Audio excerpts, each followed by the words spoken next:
Hey guys, my name is the Flying Rodent, and this is my Let's Play of Skyrim on Legendary difficulty. At the end of last video, for whatever reason, quite a bit of the video portions were cut off. I'm going to assume I think it's because I accidentally deleted the videos and then tried to restore them from the recycling bin, and then portions of the video didn't work. That would be my guess, because that has never happened before, and I hope it doesn't happen again. But what we basically did in the last 13 minutes of the video that got cut off is we did the Augur of Dunlane quest, which basically meant talking to the Augur and going through a bunch of long-winded dialogue to learn that we needed to find the Staff of Magnus, and then after we visited a few other people, we learned that the Staff of Magnus can be found here. So that's what we did. And then we went back to Whiterun to go and put some stuff back in our newly purchased Breeze home, because we learnt last video, after doing it and then having to re-record it, that turns out the public containers reset their contents every 10 in-game days, and we hadn't visited Whiterun for 10 days, so all of our stuff in our containers got deleted. So to prevent that problem, we bought Breeze home, and we did it up, and we are now using some containers in Breeze home to store our stuff. So these tiny little sacks that are physics defying currently store our weapons. This little sack, which is also physics defying, will store all of our apparel that we will either enchant or artifacts. This little cupboard here for the moment will store crafting equipment for smithing and enchanting. As you can see, this contains 9 dragon bones that somehow fit in there like a TARDIS. And then over here we have our chest that contains all of our alchemy ingredients as well. At the end of last video we basically did the Augur of Dunlane quest, got that ticked off. As a reward, we got the Mage's Circlet for the Good Intentions / Augur of Dunlane quest. Now, this Mage's Circlet is a leveled reward, which means that it only provides you with 70 Magicka points if you do this quest at level 25 or above. So that is why we decided to wait until level 25 to do that particular quest. So now that we've done it, the next thing we are going to do is we're going to visit the ruins of Mzulft. So why do we want to visit the ruins of Mzulft? Well, it's the location of the next quest, but crucially, a nice thing about the ruins of Mzulft is it contains quite a lot of scrap metal, which you can smelt down into Dwarven Ingots, which you can then use to create and improve Dwarven bows, which is so far discovered as the quickest way to try and maximize smithing. Now, when I came back to this guide, or came back to this game 8 or 9 years ago, remember I stopped playing this in 2012, and the quote-unquote meta for maxing smithing at the time was to mass produce iron daggers and leather braces.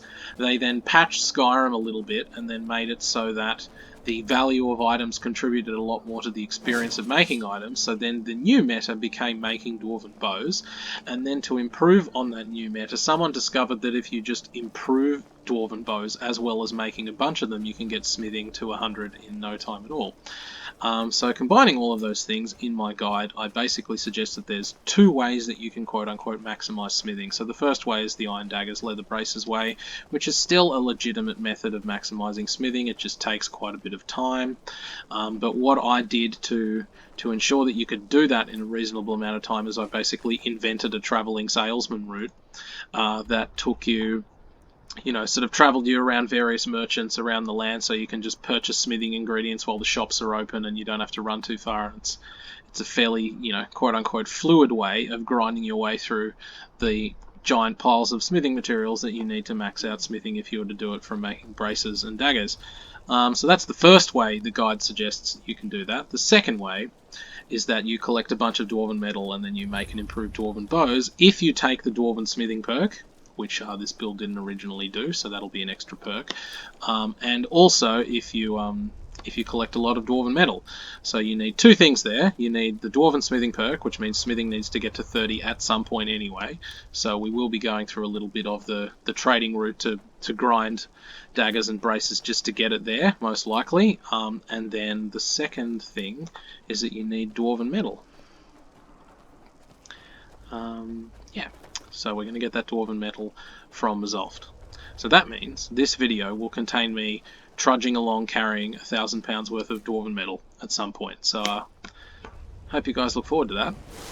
But for now, we have to make our way there. Now there's a few things you kind of run into on the way there. You could sort of like hug the mountains and not encounter very much, but I kind of like stumbling this way a little bit, because then you encounter some giants and you get to fight a dragon, and it's a bit more entertaining.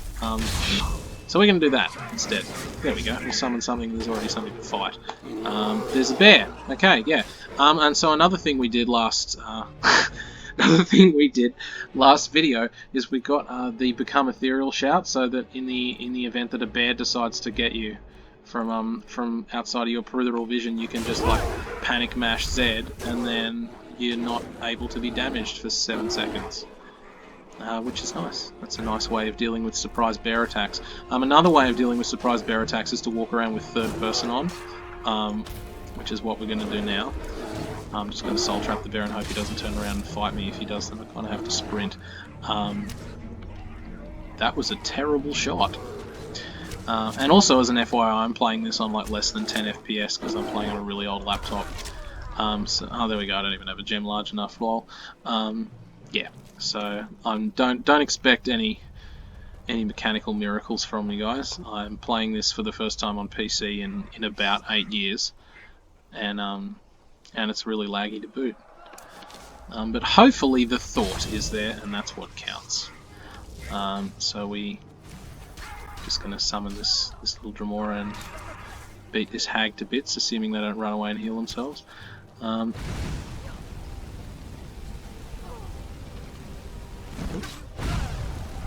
Yeah, come on, fight me.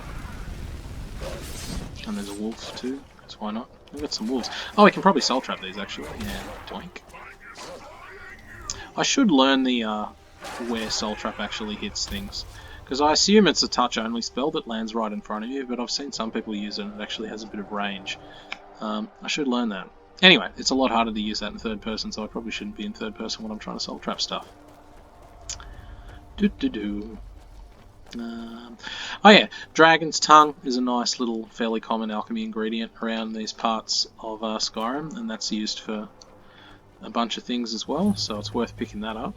That can be quite handy. I don't know specifically what potions, but off the top of my head, there's a 5 effects potion, I think, that uses Dragon's Tongue flower, and there's some like relatively common expensive potions that use it as well.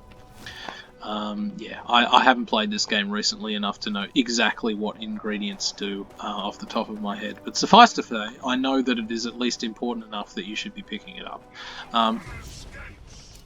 Another thing that I suggest... What are we... Oh, there's the dragon. Good. Okay, we have a dragon. And it's a blood dragon, so... For the moment, I'll just summon a Dremora. Usually, if you want to fight dragons, you summon Storm Atronax rather than Dremoras, because Storm Atronax can shoot them when they fly in the air.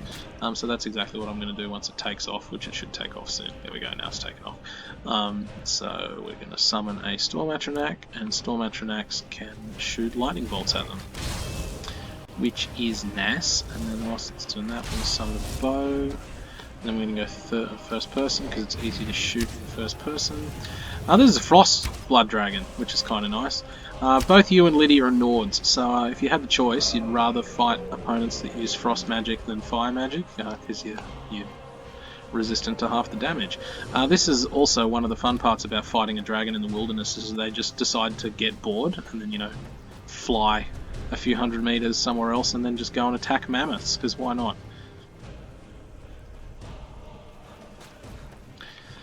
And this, basically, is the reason why I suggest using Expert Conjure, or suggest taking Expert Conjuration before you decide to do the Dragon Rising quest, because the majority of the time when you're out in the wilderness, the dragon will sort of take you for quite a little ride, and you'll end up having to fight more than just the dragon by virtue of chasing it cross-country.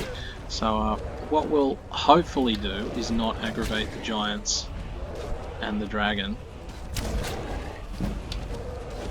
But what will most likely happen is that our follower and summon will come along and then aggravate them for us. But if they do, then at least the dragons and the mammoth go for them instead. Might just summon another one of you, because I don't know where you are. And I don't know where Lydia is. Oh, there's Lydia. Hey, Lydia. Yeah, well, any luck, this guy No, he's not going to land. He was thinking about it. He was thinking about landing. Take a few pot shots. Pick up some flowers. Another thing that's always great when this happens is that you're sort of, looking up in the air fighting a dragon, and then a cat just sort of, hey, says, hey, and then surprises you and then munches your face off in less than a second. So that's another reason why we have become ethereal currently, Quick Bard, in the event that we accidentally stumble upon a hungry cat. Anyway, this dragon is being exceptionally annoying. Because not only is he flying above the ground, he's flying high above the ground, and then using his... there we go, now he's landed. Okay, good. So, with any luck now, we just take it apart using ranged attacks, and then we don't have to fight 2 mammoths and a giant as well. Because that could be a little bit interesting. We probably could take on 2 mammoths and a giant if we wanted, just simply because we can summon Dremora, and Dremora Lords are really nice. But I would rather not do that if I can avoid it. So what I might do is, after this soul gets absorbed, is it going to get absorbed? Yeah, there we go. After the soul's absorbed, I'm just going to wait back here for our little giants and mammoth friend to go on their merry way, because we don't need to kill them. I don't like killing giants and mammoths if I can avoid it. I know that mammoths have grand souls, and I know that giants have the best alchemy ingredients in the game, but there's, they're peaceful, they're minding their own business, so we don't need to kill them if they're not in the way. So we won't, because they're not really in the way. They helped us, if anything. Be a bit mean to just, repay their favour by smacking them in the head. This giant's probably staring at me going, what the hell are you doing? I'm like, don't mind me, I'm just picking flowers, man. He's also standing on top of that little root, so I'm just going to wait for him to trudge along. And then I'm going to go pick up the root as well, because that's canis root. I mentioned in a previous video. Oh, it's creep cluster rather, not canis root. It's creep cluster. Creep cluster is an alchemy ingredient that's used in a few expensive potions as well, but again, I can't remember them off the top of my head. Maybe it's slow. Yeah. Anyway, so we cleared that. We killed the dragon. Now the dragon will be from this crest here, most likely. So now we can run to the top of this crest and collect all of the dragon's loot, and we won't have anything challenging us. That is a cat. That's not what I wanted. That's what I wanted.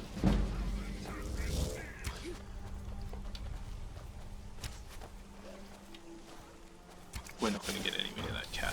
We've already learned what happens when you get near a cat. Just goes chomp, smash, and then you're dead. And you have no time to react, so go away. Alright, that's a dead cat. There's a giant's camp up here. Giant's camps typically have giants in them, as well as mammoths, and they'll sometimes even have a chest that you can loot. And sometimes you can loot the chest without actually killing any of the giants inside. So maybe we'll see if we can do that, just to demonstrate. But before that, we'll run up here, just looting some more dragon's tongue along the way.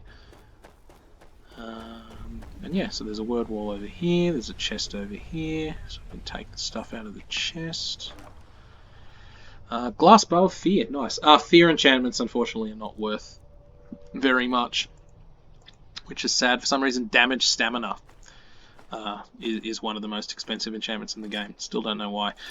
There's a amulet of shock resistance there, which we might actually hold on to, because 50% shock resistance is not to be sneezed at. And so if I can remember to put it on in the event that we fight a mage that likes using shock magic, then that will help us out a little bit. And yeah, the word that we just got from that wall is not one that's very interesting from memory. That's why I didn't bother to mention it. Yeah, frost breath. So all the damage-oriented shouts on legendary difficulty are just underwhelming. There's kind of no other way to put it. If you have the Azadal ring of Arcana, then frost effects will freeze things. because you get the deep freeze perk for free, I believe. So then it's kind of useful, but that's a very niche way of using the Frost Breath Shout. It's basically like it turns into a slightly more damaging version of the Ice Form Shout, and it's on a shorter cooldown. So I guess, putting it that way, it is useful to use Frost Breath once you have the Ring of Arcana, but before then, it kind of doesn't really do anything for you. So we won't bother to use it for now. We will be, at some stage, going to get that particular ring that I just mentioned, the Arzidal Ring of Arcana, because the Arzidal artifacts yield an enchantment skill bonus, and they are the only items in the game to do so, but you need a set of them to do that. Oh yeah, and just someone's random chest has crashed here and we can open it. No, I think it was up here actually. It's a bit hard to try and unlock with this shoddy frame rate. There we go. Maybe we go up a bit. Nope, probably go down. So it's probably down here somewhere. Maybe up a bit more. There we go. God bless my shitty frame rate. Alright. Oh, and I leveled up, yay. I wonder if you can learn about the Stones of Baron's Eye from this book. So I mentioned... Maybe you can't. I mentioned before there are these things called Stones of Baron's Eye, one of which we picked up in the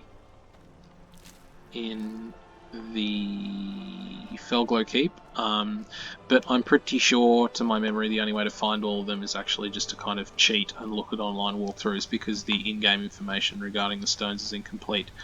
But I've never actually read any of the books that mention Baron's Eye, so as you wish, it could be that you still get some information from the books. I'm not sure.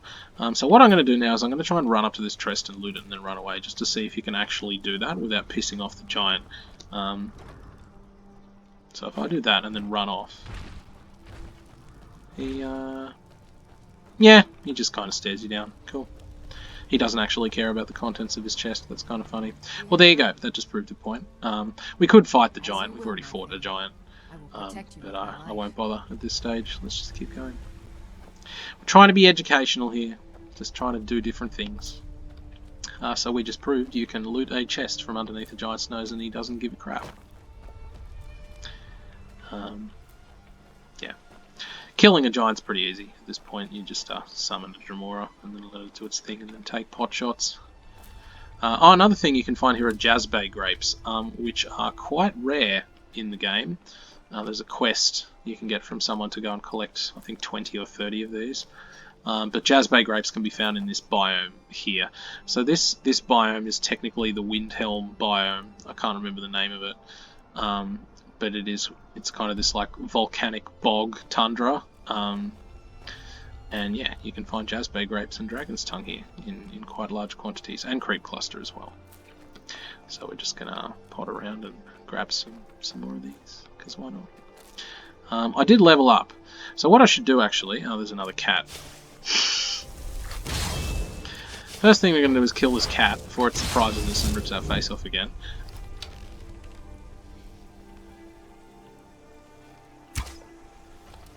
How did that not land near the cat? Wow. Whatever.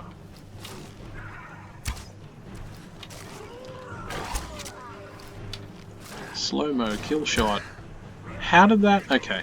I don't understand when the game decides to choose whether or not the arrow is going to go over your cursor or straight. Anyway, whatever. Sometimes it decides to go over and sometimes it decides to go straight. Either way, it's dead. And we'll move on. But what we might do before we move on is check our perks. Level up, because why not? So, Conjuration. We have Expert and we have Atromancy. Now, I have 84 Conjuration, so I could select the Elemental Potency perk, which means that Conjured Atronachs are 50% more powerful. Now, what does it mean by more powerful? It basically just means they've got a bit of extra health and magicka and they're slightly higher level, but they don't actually change the spells that they cast. So, realistically, this doesn't really do very much for you. in the context in which you summon Atronachs. So you mainly summon Storm Atronachs to shoot ranged attacks at enemies. And if you get this perk, then those ranged attacks are not going to change. The Storm Atronachs will get slightly more Magicka, but they were basically never going to run out of Magicka anyway. So that's not really a problem. Destruction, you're not really getting anything there. We do have Restoration at 40, which means we can now get this perk, which we are going to get. So this means that you can now heal your stamina whenever you heal your health, which means that if you're running along and you happen to sprint and you run out of fatigue, then you can use that to heal all of your fatigue back, which is nice. One thing we can do, actually, because now we kind of got a bit spare, and we're not really focusing on enchanting. One thing we might do, and we might actually start practicing this, is we might start practicing Alteration. Now, Alteration in the mid-game, I would not really suggest going for much above Apprentice, because you're not really using Alteration perks for spellcasting as such. What you will end up using Alteration perks if you end up playing this build, as I've suggested it, is you're pretty much just using it to gain access to magic resistance and mage armor. Magic resistance being the main one, you can get 10%, 20%, and 30% magic resistance depending on your alteration level, and that's permanent magic resistance that then adds to your character. And then mage armor, this boosts the power of spells like Stoneflesh 2 times, 2.5 times, and 3 times depending on the perk. So one perk gives you most of the benefit for that.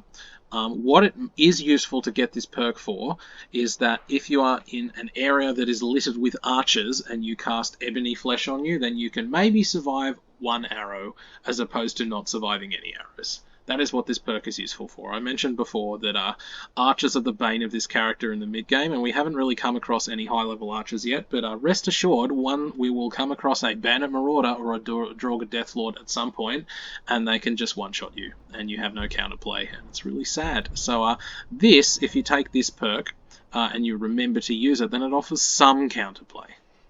So we'll do that. Another thing we'll do is we'll quick bar Oak Flesh, because that's our alteration practice spell, and we'll finally get around to using some alteration. Because now we kind of have these perks sitting around. You can save all the perks, and then once you get enchanting to 100, you can burn them all on enchanting, and then once you get alchemy to 100, you can burn them on alchemy, etc., etc. But I guess for educational reasons, I'll keep hold of some of the perks. Another thing we can do actually is get this now that archery is 50. Yay, now we can stagger opponents with arrows. That's a very nice perk. Gives us a bit of crowd control. Another thing we can do once we get sneak to 40 is we can get this little beauty, which means we can become Lemim Stealth Archer. But other than that, there's not really anything that we need. Illusion is 74. Now you can select some other illusion perks and boost the power of your illusion spells. We're not really using illusion spells at the moment, so I won't bother to do that. One thing I probably should have done though is board invisibility. I keep forgetting to do that. But we haven't really been put in a situation where it becomes that necessary as such, and we just got become ethereal, so we have our get out of jail free card ready to go. I don't know what you want, so I'm going to save. I am waiting for a good death. Ah, it's this guy. He'll probably just beat me up. My time has come. I am old. Too old to become chief. It would be wrong for me to take wives at this age. So I will die. Malakath has given me a vision of a glorious death. I am to wait here until it finds me. As you can see, it has not yet arrived. Yes, were I to simply lay down and die, it would not please Malakath. Perhaps. Are you sure about this? Alright, let's try this. We shall see. He'll probably just kill me in one shot before I manage to do anything. So what we're going to do is we're going to summon you, and then we're going to go ethereal, like that. And then we're going to run away until he attacks my followers. If he attacks my followers, I'm not sure if he decides to do that. There we go, now he attacks my followers. Cool. But I don't want to get close. So what we can do, actually, we can give him the death he seeks while casting Oak Flesh over and over and practicing Alteration, because we've just got that perk, eh? So here's your glorious death, mate. You get beat to death by my minions while I practice how to shield myself. Have fun.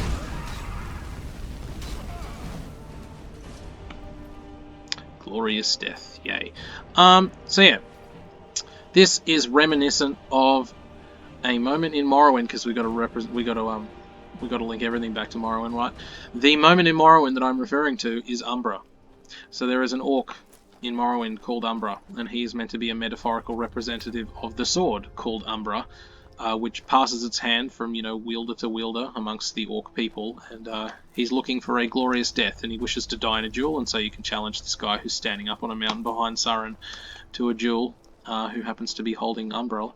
And once you kill him, you get Umbra. But he is a pain in the ass to kill in Morrowind, because he has a lot of health and he runs really quickly, because in Morrowind there is such thing as acrobatics and athletic skill, as well as the speed attribute. So running speeds were vastly different, and mobility was king in Morrowind. And if you were not mobile compared to a lot of enemies, you just got stuffed. And he was one of them, because he could run really, really quickly and chop your head off with his massive sword. And, oh, hi wolves. I wonder if I can soul trap one. Nope, they're already dead. My minions are too efficient. Oh well. Anyway, we are almost at Mzulft, which is nice. Let's pick some thistle along the way.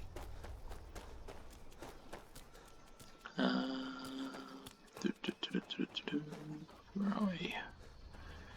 Run. Oh yeah, we might choose to do the quest involving this place soon. But maybe we'll do that after we finish all the Mage's Guild, College of Winterhold stuff. Spend too much time playing Morrowind and Oblivion. Keep calling everything the wrong name. Alright, so this is Mzulft. This is a container. His name is Adventurer. Hello, container. And the container even has the book referring to the quest that I was referring to earlier, called the Ethereum Wars. So if you happen to find this book called the Ethereum Wars, you can read it. And it's by Katria, and it's talking basically about how there was this stuff called Ethereum, which is this rare luminescent blue crystal. But she was trying to figure out how it worked, and she believes she figured out that there was a forge that meant that you could, smelt it together and do things with it. But she's managed to find no information on it, so of course she wrote a book on it, and then she goes out to try and find it. And where she went to was that ruin, which is Arkenthams, or something that I'm going to fail at pronouncing. To Arki.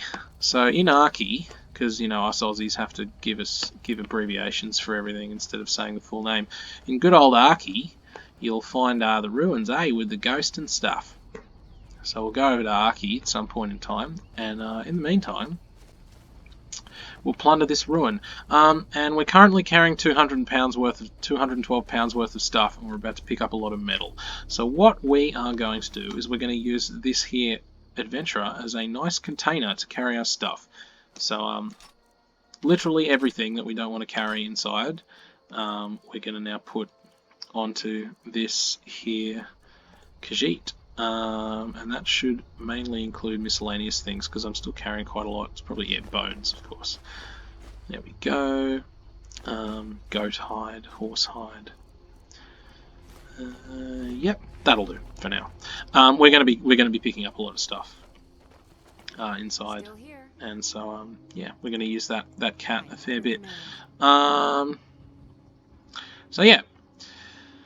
Thus begins the plundering of the ruin. Hopefully we can do this in an expedient amount of time. I might actually proper save at the beginning of this ruin in case something bad happens inside. And in we go. Crystal. Gone. Find Paratus. In Oculary. Death. Alright, and you have a key and some robes. So I'm just going to strip you naked and then leave you be, thanks. Alright, welcome to a Dwarven Ruin. This is, Dwarven Ruins are full of metal and artifacts and Dwarven creatures, because the Dwarven race is very interesting. They essentially all disappeared off the face of the earth in 700 of Era 1. If you follow Elder Scrolls lore. Year 700 in Era 1, they all disappeared at the same time, and they just left all of their technology and their things behind. So, which is nice.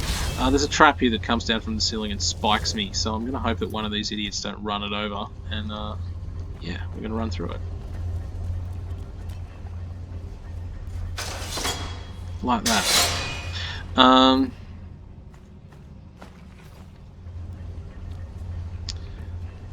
Yeah. Anyway, we should come across some enemies to fight soon. There's an enemy. Hello, enemy. Thank you for turning up on time. Spiders are pretty cruisy. They just kind of zap you and jump in your face. You can probably take one, the smaller ones, one-on-one with flames, but they are still fairly resistant to punishment, so it's best to leave your friends to deal with it. And they drop things like soul gems and dwarven oil and bits of metal. So what we are looking for is specific bits of metal that can be smelted into Dwarven Metal Ingots at a forge. For the moment, I'll pick everything up, and then once I have a decent collection of everything, I will show you what is useful and what is not useful. But for the moment, we're just going to pick everything up, and then again, I'll explicitly go through what is not worth picking up. Yeah, we're also looking for any bits of Dwarven metal that happen to be sitting around the place, and we've already picked up a fair bit, such as this and this and this. They are very heavy and they're not worth much weight, so it may seem on the surface of it, if you didn't know that you could smelt them down into things, it may seem completely pointless trying to pick them up.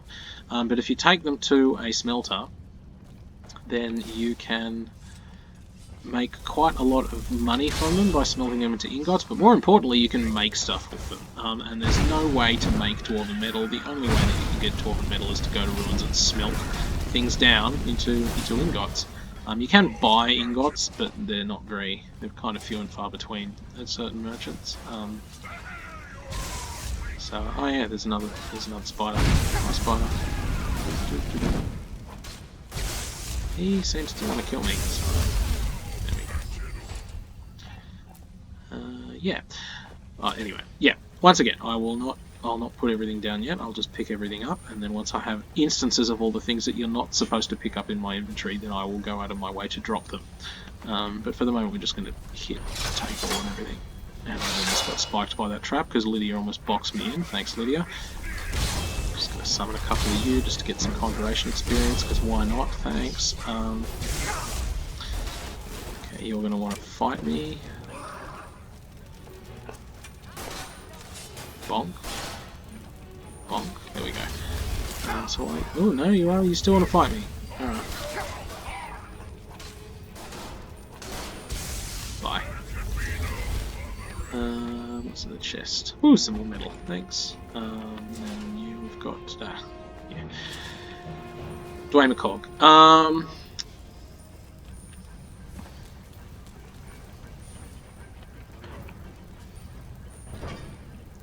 Yeah, so once we get all the things that you're not supposed to pick up, we will go through the list of things that you're not supposed to pick up. That was definitely not one of the things I was supposed to pick up then, but anyway.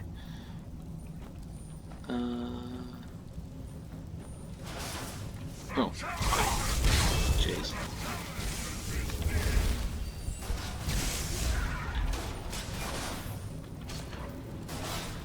Oh, cool, and we get to like a little chorusy. I'm surprised I'm not over-encumbered yet, actually, because I've been picking quite a lot of this stuff up. Yeah. What do you have? Whatever. So the things that you can't smelt into Dwarven metal are Dwarven cogs, Dwarven gears, Dwarven gyros, and Dwarven levers. All of those things you cannot smelt into Dwarven ingots for whatever reason. Oh, and Dwarven scrap metal as well, which is completely counterintuitive. So, bent Dwarven scrap metal you can smelt into ingots, but Dwarven scrap metal you can't smelt into ingots. Please explain that to me somehow. So you're going to take those, and then you're going to take these, and then you're going to take these, and then you're going to take these, and then you're going to take that, and that'll do for now. Let's get going. Thanks, Pack Mule. Again, Why do we give Lydia only a helmet and a weapon most of the time? So she can carry the maximum amount of stuff, because she's already carrying a suit of steel armor. Somewhere along here are chorus. And they are creepy crawly things like that shoot you with big poison blobs and hurt when they hit you. This is a Reaper, which is a bigger version of a chorus, and it really wants to hurt me. They tend to go for you quite a lot, chorus. You need to be very careful. For whatever reason, the chorus AI is considerably smarter than most enemies, and they will make a beeline for you if you get close. That's what I've noticed anyway, so I'll stay well out of the way. And they drop chitin, which I don't think you can use to make anything in this game, but in theory the Thalmor use this to make all of their weapons and armour. They also drop chorus eggs, which can be useful alchemy ingredients for mainly invisibility potions, and then that steel arrow is in there because Lydia has steel arrows. Alright, moving on. There's another synod. Just hanging out. Some wheat. That's nice. And then it looks like there's another dead synod. So yeah, in theory, the synod came here to try and study the location of the study this ruin to see if they could find anything out about the staff of Magnus, and of course they ran into a bunch of Thalmor and chorus. Lol. This is a trap. Ready? Yep. Oh, we got a flying chorus. Good. They're annoying because they fly, and particularly when they're hurt, they fly away, which means that they're a bit annoying to try and catch. So hopefully this one doesn't run away too much. Oh, and we got a little baby chorus as well. Amen. So when this thing runs away, I might be able to use my sweet arrow zoomy trick. Assuming Lydia doesn't run into my line of fire. There we go, he's going to start running away now, except in this direction, just to be annoying. I actually don't know where the hell he went. That's nice. Okay, I actually have no idea what happened to him then. Oh, he must have died. Oh, I actually shot him in midair. Oh, wow, oh, that was nice. I surprised even myself. Alright, move this. And we keep going. Dead mammoth. Somehow a mammoth. Oh, I guess in theory the mammoth fell in through the roof and died. Poor mammoth. Let me get some more metal. So yeah, this ruin has a lot of metal strewn around the place. Typically ruins don't have this much. This is one of the more egregious examples of a ruin with metal strewn around the place. So if you keep your eyes peeled, you can find quite a lot of it. There's so much in here, in fact, that we're going to need multiple trips to get it all out. We haven't even cleared the first floor yet, and Lydia's almost over encumbered, and we are coming up on the area, and that's what I was waiting to happen. While you're doing that, just going to summon a couple more as well. Yeah, you get conjuration experience from summoning Dramoras, so you can just summon them over and over again and get conjuration experience naturally if you want, if you don't want to do contrived things like summoning bound swords over and over. For those who don't remember summoning bound swords and over, let's just recap on what happens there, so you just sit here and do this. Whee! And then you just keep doing that until you get lots of conjuration experience. It's a very contrived way of leveling conjuration. It's not as contrived as, like, bugging the game out and soul trapping a body over and over, but it's kind of the next level up. So we tried to avoid summoning bound swords over and over if we can avoid it in combat. But what we are going to do is we're going to use oak flesh over and over to practice alteration. So yay. At least oak flesh in theory, protects you, whereas summoning bound swords over and over just to sheath them and reuse them again is very, very much used as a practice tool. We can open. Jesus, this is laggy. There we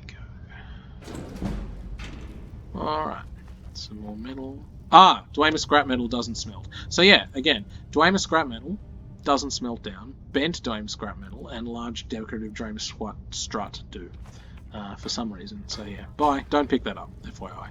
And they smelt into these little guys, Dwarven Metal Ingots. So yay.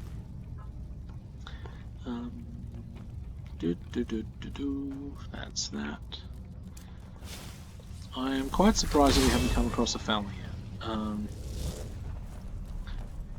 But we should be running into them soon. If not, I think we just verse lots of Dwemer contraptions. There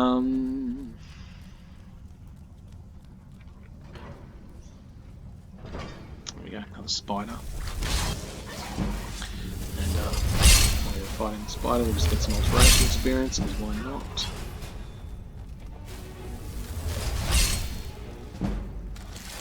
Kill. Doink. Dwarven gears don't smelt into metal, so don't bother picking them up. Okay, that's a sphere. Bye. Spheres run after you very quickly, quite a bit, so you try not to fight them if you can avoid it. I'll let your minions do the work. Do-do-do.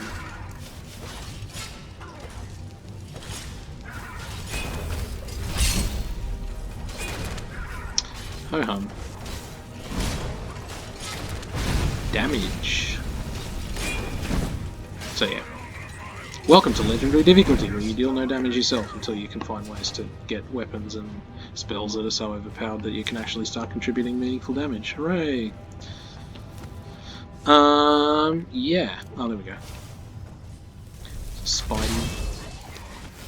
Go kill the Spidey.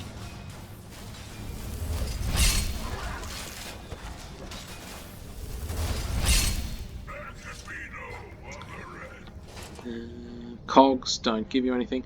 Gold ore smelts into gold ingots, so we'll pick that up. Sometimes they drop ore. And down here there's some more stuff, including a fat pile of metal, and Dwemer levers don't smelt, so don't pick them up. There's an alchemy lab here, in case you wanted to make some potions. Middle of an ancient Dwarven ruin. I'm not quite sure how. I'm assuming the Synod set that up, because I don't know how an alchemy lab could just be left to steam its chemicals completely unreacted for thousands of years, so I'm going to assume that was there recently. Let's open an expert lock. Yay! Nope. Now we just trial and error our way around the circle, which is quite tricky to do. See, like that, because it's so laggy, it looks like it could be something useful, but it's probably not.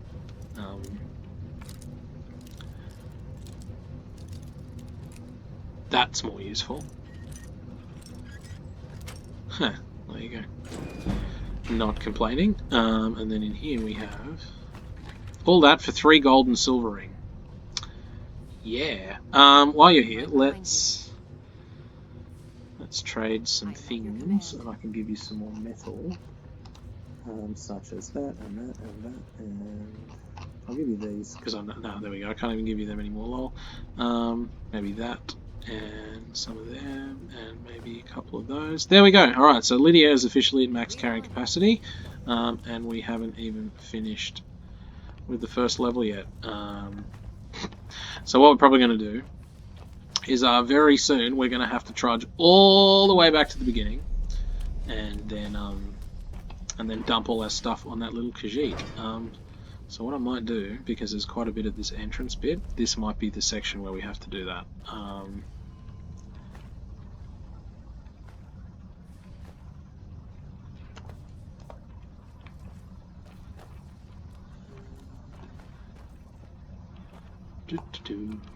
Yeah, we will.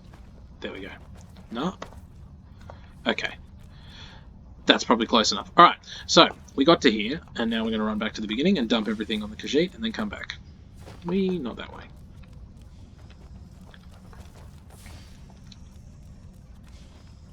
This way. Alright, and what we can do, because we now have it, we can use this cool thing to replenish our fatigue, and that means we can sprint the whole way. So sprint, sprint, sprint, sprint, sprint, sprint, sprint. Heal up, keep going, sprint, sprint, sprint, sprint, sprint, sprint, sprint. Drift around the corner. Past the mammoth body, hopefully don't get stuck. Heal up. Past the rocks. Oh, that's another thing. I'm calling it fatigue instead of stamina because, hey, Morrowind and Oblivion and whatnot. To my poor little brain, the green bar means fatigue. It actually means stamina because we're in Skyrim and not Morrowind or Oblivion.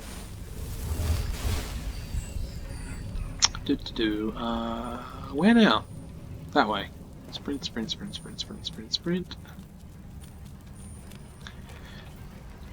That's the Dwarven scrap metal that doesn't smelt down that we put on the ground. Sprint, sprint, sprint, sprint, sprint, sprint, sprint. Heal up. Do it again. Sprint, sprint, sprint, sprint, sprint, sprint, sprint. Past this shitty trap, but it's only got a button on that side. Down we go.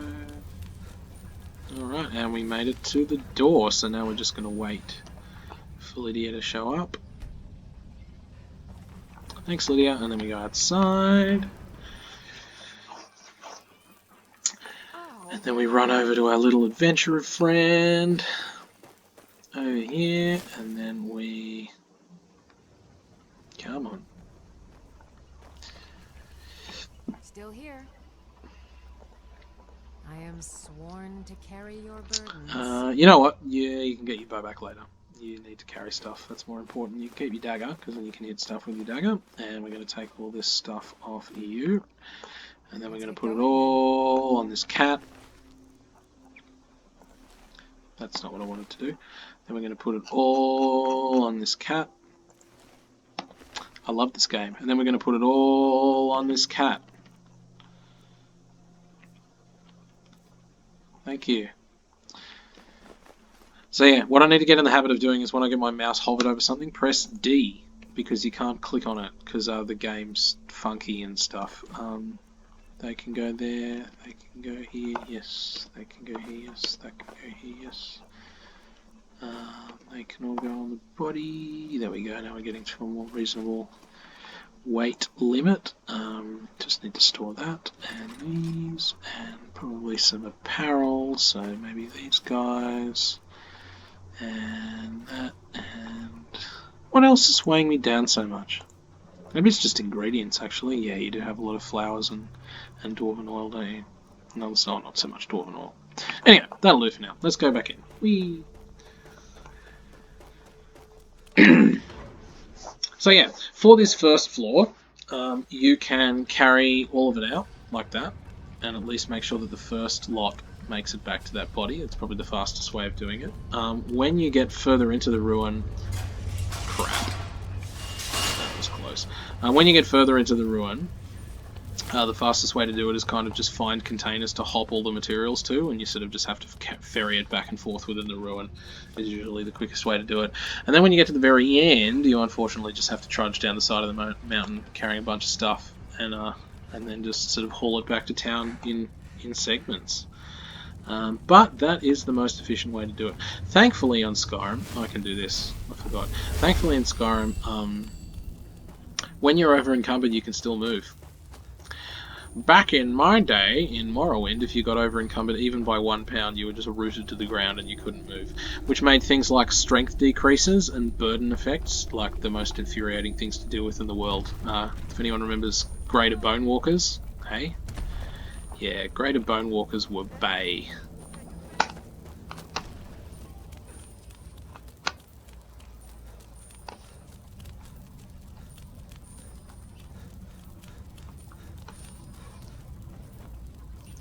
Oh, there's little chests on the wall. Should check them. 1. Ooh, that's nice. 2. That's kind of boring. But the circular that increases archery damage isn't bad. It means that we can disenchant it and finally learn an archery effect, because we're kind of wearing these like cool little leather braces that boost it a little bit, but we're just keeping them on. Whereas I'd rather not trade 15% archery damage for 70 magicka if I can avoid it. Because I use magicka a lot.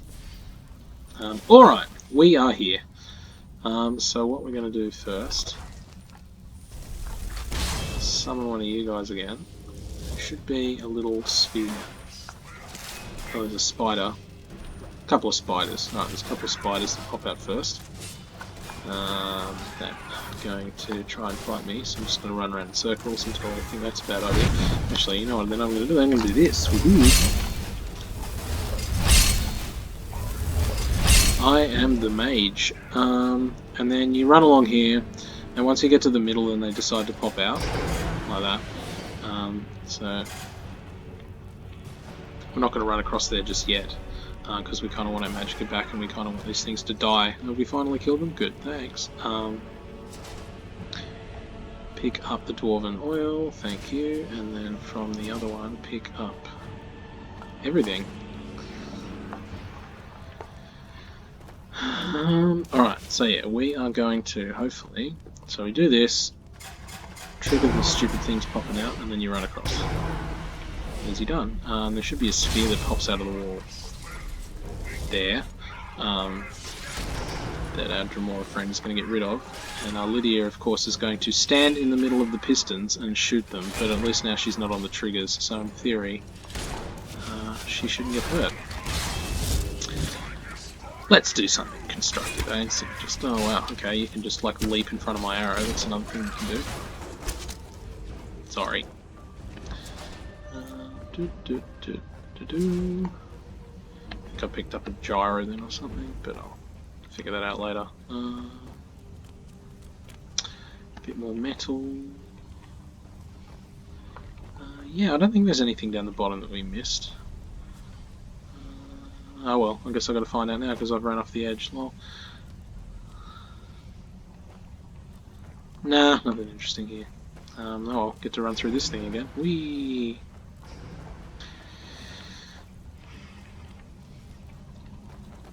Alright, run to buttons, turn them on, pistons go forward, run across pistons, yay.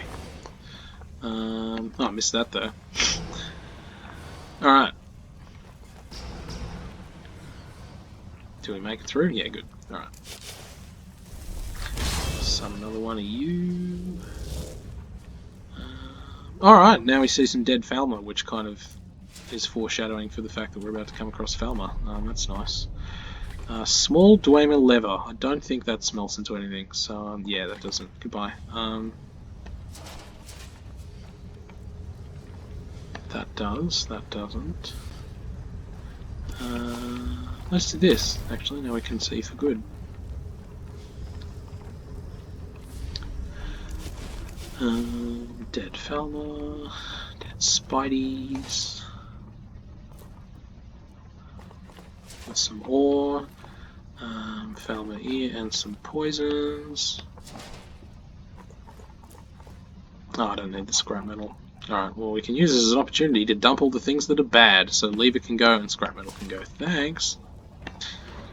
Alright, and we are into the boilery. So the boilery is the second part of this three-part ruin. We've already ventured out once to dump all of our scrap metal back, and as you can imagine, we're going to get over encumbered again. But because we're kind of in the middle of the ruin now, it's not really efficient to run all the way back to the beginning and drop it all off and then run all the way back through. So instead what we're going to have to do is we're going to have to use the containers inside this sector as like checkpoints and then ferry everything along from there. So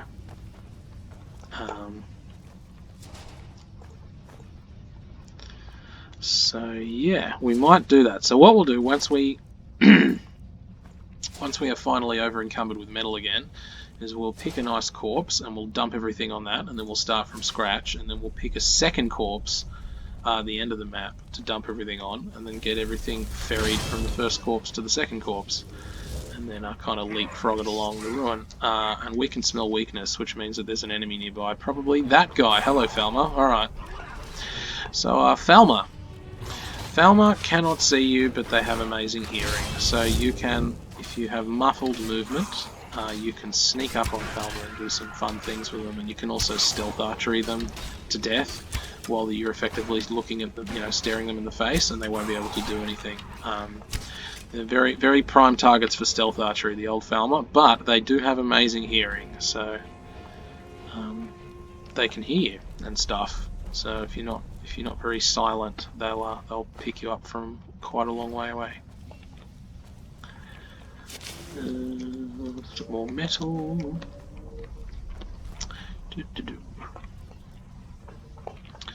Let's summon another one of you. Yeah, after you've summoned Dremora a few hundred / 1,000 times, you kind of get into the ruin of like, when should I summon another one? You sort of just intuitively know that you should probably be summoning one like, you know, when there's no combat. And that way it's kind of up for combat along with your full Magica bar. Zoomies.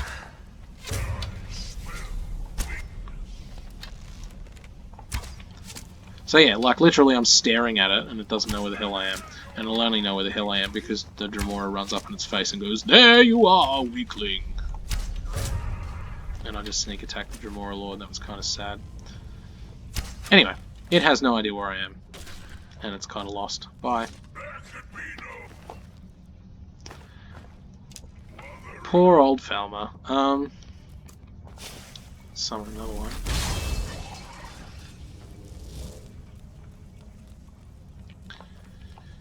Oh, cool. Or you can just, like, you know, box me in a corner. That's nice. Run around this. There's no point taking any of the bowls or the vases or anything. They don't sell for anything. They're just ornamental. You have some bent metals. I'll take you. Dwarven leather does nothing. Please don't box me in. Thank you. Summon another one. Oh, there we go. Hooray. And then there's some more Falmer in there. They can go beat up the Falmer while I go check out the local metal. We've got a bowl. Oh, that Falmer casts spells. Funky. We're just going to do that. Get some more alteration experience. Once we get alteration to 30, then we'll use those perks that we had before to take probably some magic resistance. That way we're a little bit more protected against spells. That sounds like a useful thing to do. You can also... That Falmer just fell through the floor, as you do. You can... I didn't think that happened much in Skyrim. You get corpses that just, like, you know, no-clip through the boundary of the map. But there you go, it still happens. If this was Morrowind, I would use the console TCL command to just, you know, toggle collision and then walk through the floor and then find out where it fell to. But actually, I wonder if that works. I am playing a PC now. If I go TCL, does that mean I can find where the Falmer went?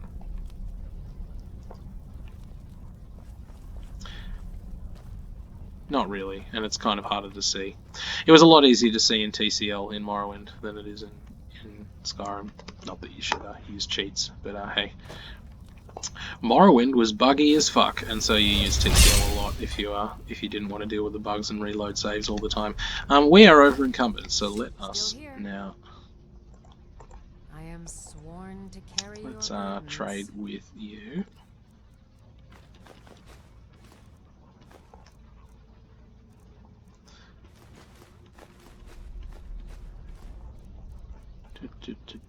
Oh, there we go. Yeah, just 100 pounds of solid Dwarven metal, as you do. I can't even give her the last one. Yeah. Alright, this is a master lock, which I never understood, because the only thing that's really in here are just like corpses of Dwemer things. But because we are technically after all of the metal, we are going to attempt this master lock. Alright. Master locks are really just luck of the draw.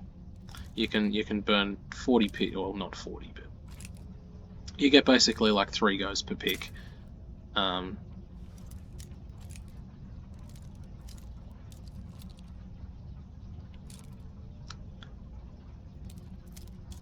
I just have to hope that my mouse is not stupidly insensitive. Oh, I don't know whether or not that was a thing or not. It jostled quite a bit. I'm going to assume it wasn't. That's definitely it. Okay, so looking at looking at where the pixels are, it was kind of about there. Oh, and we're just off. Alright, so we need to go slightly above it so that the lockpick is covering a little more of that little second circle, like that. And we managed to pick the lock, yay. Alright, visual memory. And then we get some more metal in here. there is basically no point coming in here unless you just want to loot, you know, a few soul gems and bits of metal off of dead,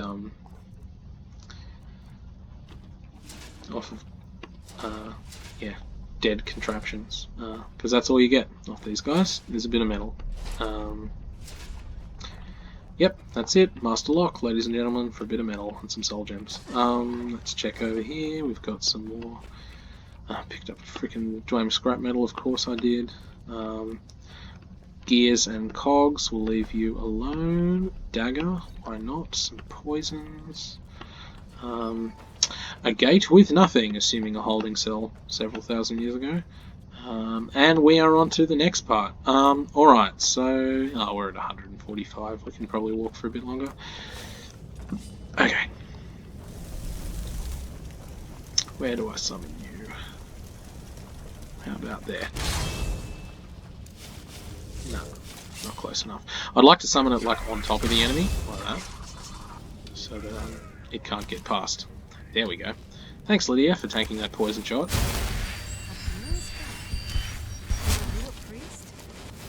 These guys can happily plug away. I can't actually get through now, thanks. I might actually. Let's contribute.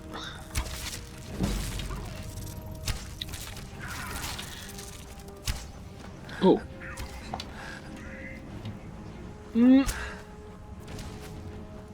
but the Dremora got it, that's fine. Alright.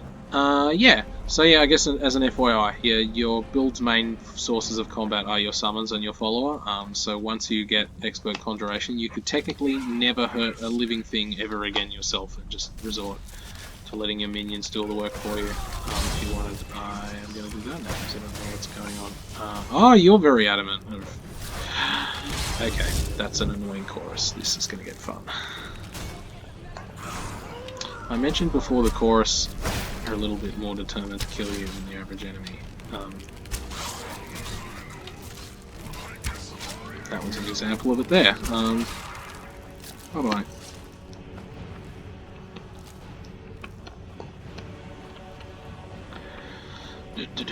What's in the chest? A bit of gold, bit of ore.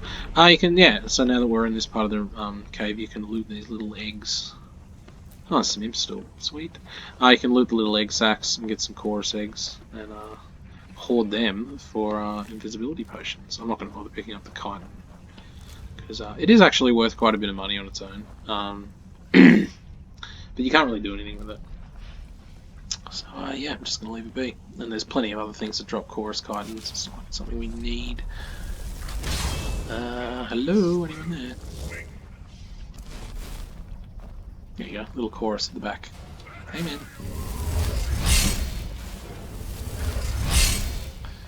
Alright, so technically I could select Apprentice Alteration at this stage, but again, you don't really use Alteration to cast spells. You use the skill itself or the defensive perks at this stage of the game, and we are purely casting the spells to level it.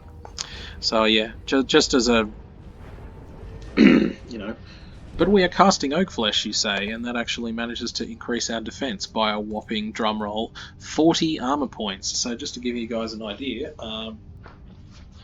100 armor points converts to 12% damage reduction. So 50 armor points converts to 6 damage reduction, which means that with my current armor rating, if someone was to hit me for 200 damage, I would instead take 188. And then if I didn't cast the spell, I would instead take 198. Silence. Yeah, so it doesn't do very much. Let's keep going. Yeah, we quite like mental arithmetic. I like using mental arithmetic for arithmetic things when I can. So yeah, if you were to take 100 damage, you would take 94 instead at our current damage reduction rating, and then if the thing wasn't active, so it's 100 converts to 12. So basically, it's about 8 armor points equals 1% damage reduction. So the spell itself, Oak Flesh, gives you 5% damage reduction. Woohoo! Which is sweet fuck all. So we're not going to worry about it.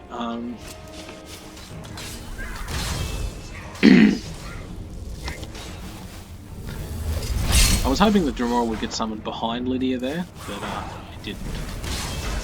Go over there, please. Thank you. And then we get some more magicka, and then we get to level up, and then we get to do it all over again. Woohoo! Oh yeah, and then he just goes off in the corner to smack that thing. Why not?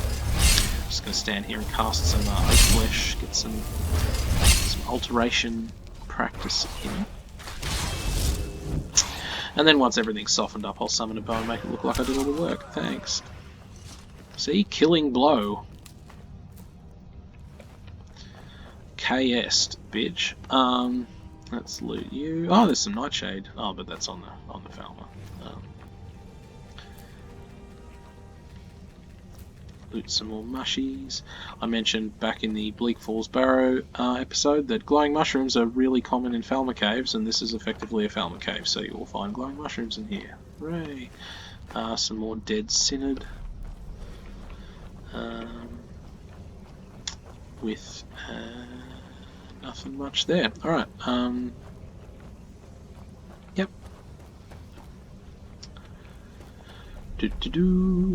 How far are we towards? We're at 173. Okay, so we're not quite over encumbered yet, but we are coming back up into the part of the ruin. No, we're not. Still got to fight a few more things. Just get some more alteration practice because it's fun. And then you're almost dead, and while you're being deaded, just gonna loot some more mushies. I did stuff. Oh, some chorus eggs. Sweet. Just yoink some of them. Moving on. I think I got those mushrooms, didn't I? No, I didn't get those ones.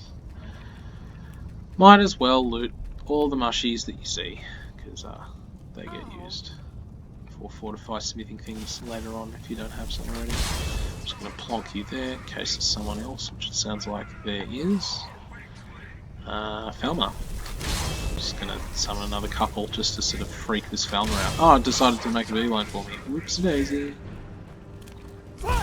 No, you don't. Nah. Where's Lydia in all this? Oh, she's over there. Okay. Supreme archery skills.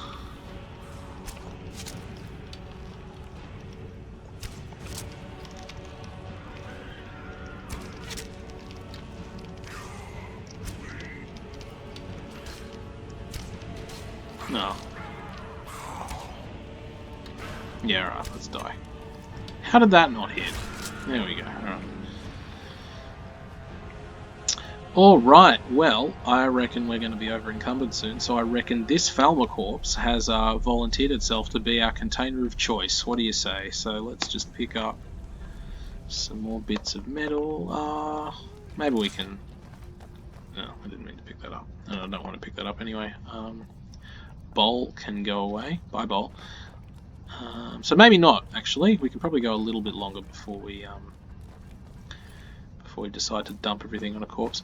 Actually, and it's carrying some solid Dwarven metal, so maybe another master lock. Save. I don't like to save scum for locks, but in the unlikely event that we end up burning through 25 picks or something because I just can't find the lock, we can use that save.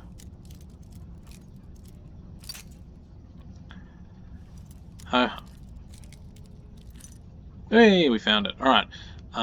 Okay, what visual reference point do I want to use? Let's use the end of that door. Okay. So maybe we'll go a little bit past that, like here this time. Maybe. Oh, this is finicky.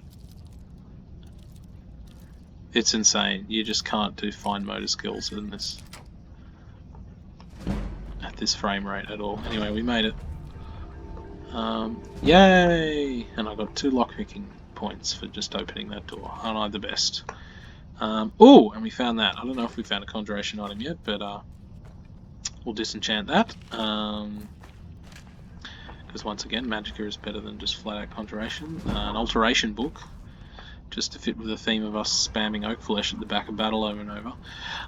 So I guess a good question to answer. When, how long must I stand at the back of a battle spamming oak flesh over and over? Excuse me, am I over encumbered? Good. Alright, now we'll go back to the corpse. Hi. Still here.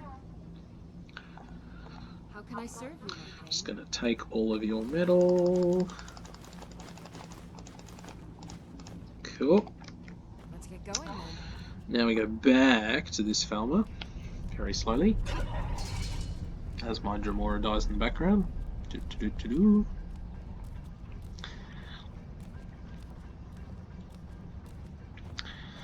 And yeah, you, my friend, are my new container, so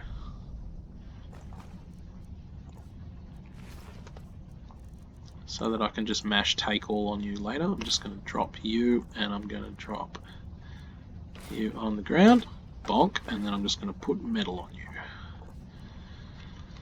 How does that sound? A couple of them, all of these, that.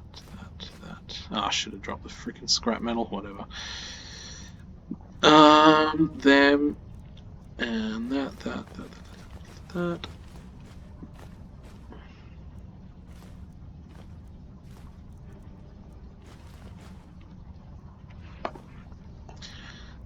And I am still carrying 114 pounds somehow. How am I doing that? Maybe weapons? I don't know.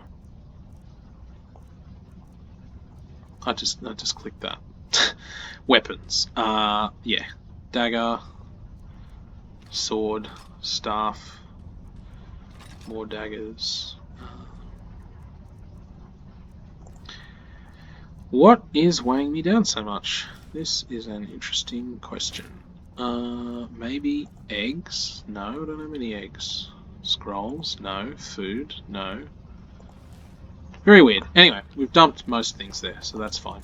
All we really need to do is we need to dump enough there to clear the rest of the map, so that we can then, in theory, find a corpse on the following map as our next leapfrog point. And there's an enemy in here, which I open with the key. Let's go kill the enemy now. Thanks. And while that's happening, some sweet alteration practice. Yeah.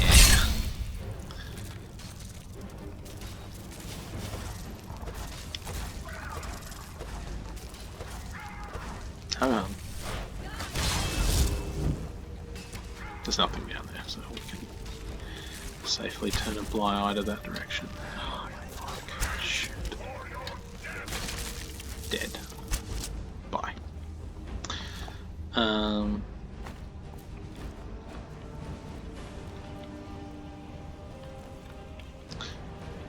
Alright, bent scrap metal and bed. If you want to sleep on the bed, and some more scrap metal. And yep. Pick another chest.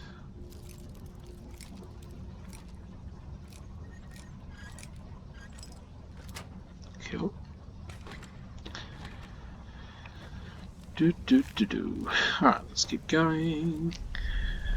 And there'll be some enemies down here, because there is. Hi, have a Dremora in front of your face. Actually, not just yet. Wrong button. That one. Let's make the most out of this first, eh? And then we'll summon our bow. Alright. That's one down. How did that not hit? How did that not hit? Hey! Doody-doo. It's very annoying how they like just take like that, just take like small steps back and forward in combat, the tiniest amount, which makes them difficult to shoot. Goodbye. Alright. Don't think there's anything down there. Oh yeah, by the way, this is like all on fire, so you can do this. Oh no, you can't. It's actually water. I stand corrected. It's just submerged in water. It's not like a weirdo distorted effect because of gas bending light. It's because the water bent it instead. Refraction. That's the word I'm looking for.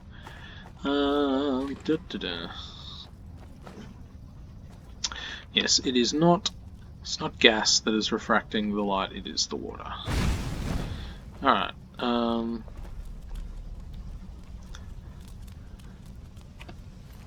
Okay. And then. Alright, and then there's one more thing down the end. Are you worth picking up? Yep. And there's one more thing down the end, which we will hopefully get to. Yeah, I can still walk. Good.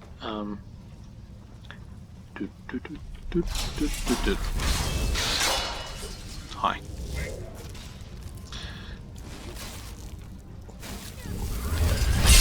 Do this bit. Summon a bow.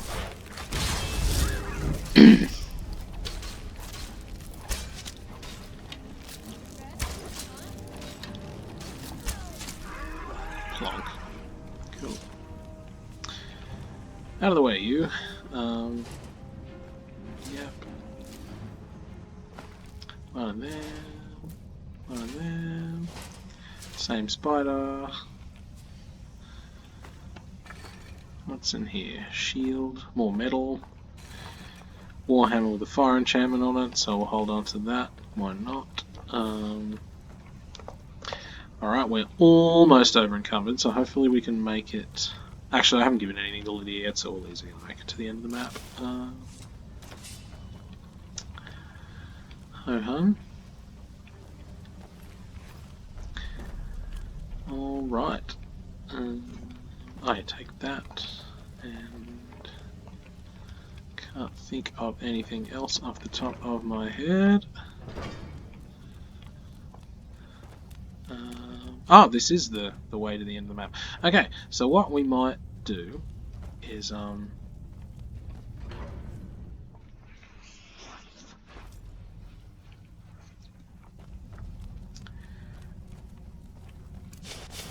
won't worry about it just yet. Let's just kill some more things, hey?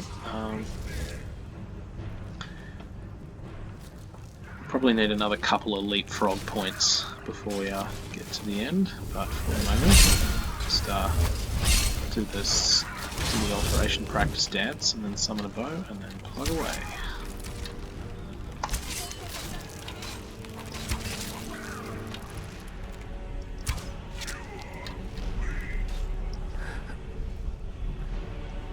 Zoomies? Can't say shit behind this. That's not zoomies. You can only zoomies when you're actually got an arrow going. Oopsie daisy.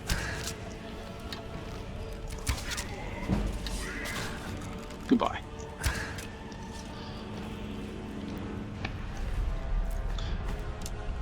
Cool.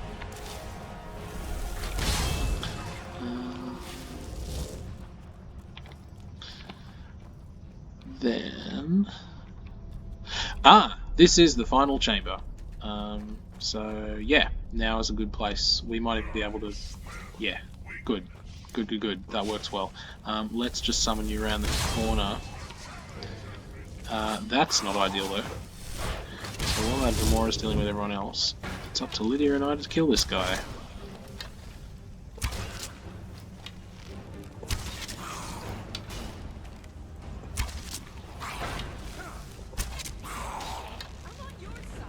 Well, don't fucking walk in front of my arrow then.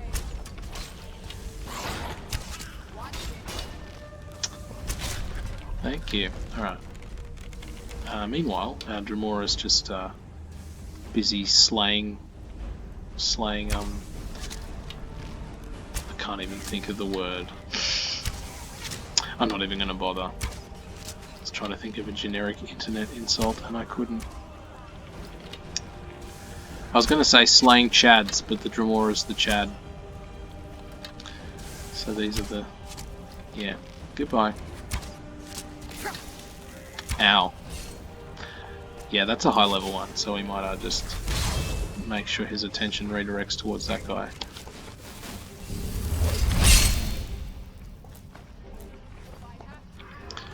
Yeah. The Virgin Falmer and the Chad Dramora. There we go. Aren't I with the times? Hurry up and die. That actually does no damage.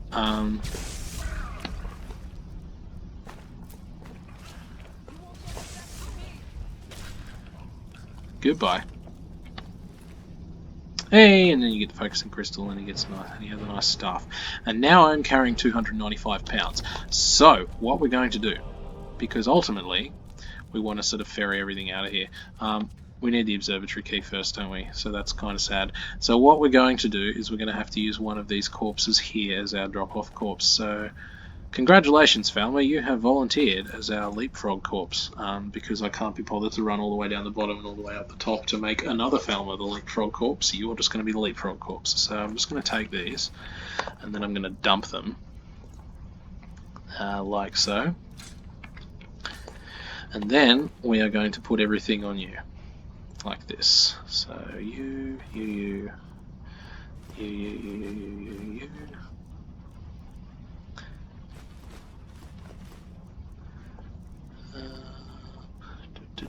But we want to put like everything on this, because what we want to do after this is we actually want to head back and then go to our previous corpse and then get everything from that and then put everything from that on this corpse as well. So it might even be worth dropping those, and these and these and everything else that weighs weighs a fair bit. All these things that we have to be less weight than we were when we dumped everything on the other corpse. And I kind of get the feeling we've sort of been slowly accruing weight, so that's not going to work. Them.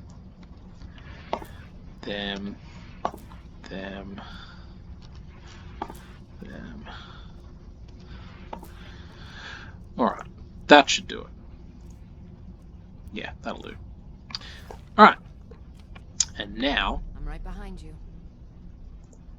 How can I serve you, my Thane? You're not carrying much. Excellent. Let us go back and pick up all the other stuff. Do-do-do.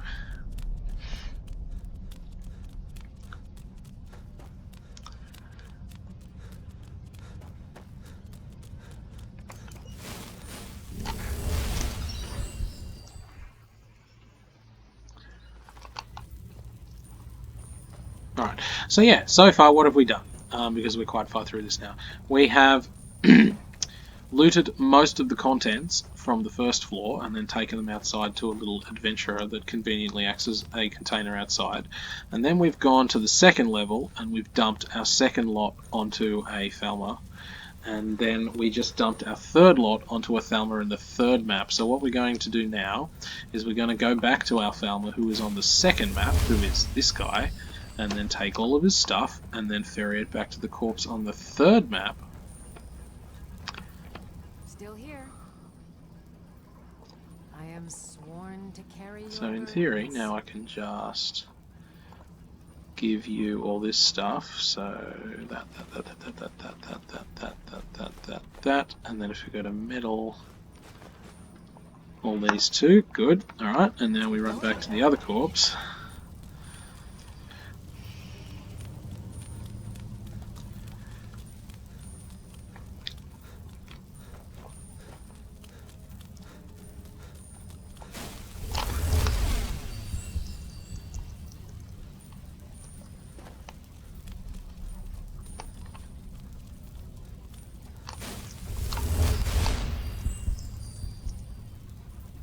Come on.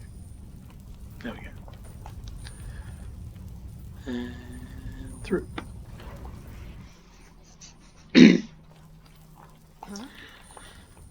And now you're next to me. Yep, cool. And now we go over to our next corpse,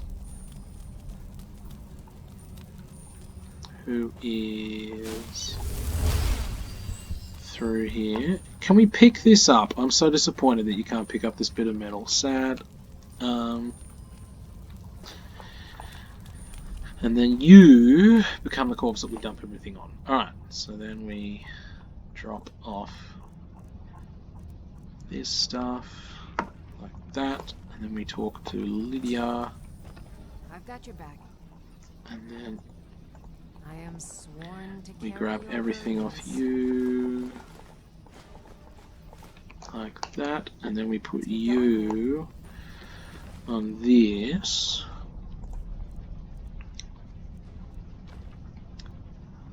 I should actually drop that to scrap metal because it doesn't do anything despite the name, because that's counterintuitive. Okay, so I might just go do that now. Pick up you, pick up you, pick up you. Present. Alright. There's a master lock over here in the corner, so we might go and open that. I don't know if there's much behind it, but I've already done 2 master locks, so what's the harm doing another one, eh? Quick save, just in case we burn through a stupid amount of picks.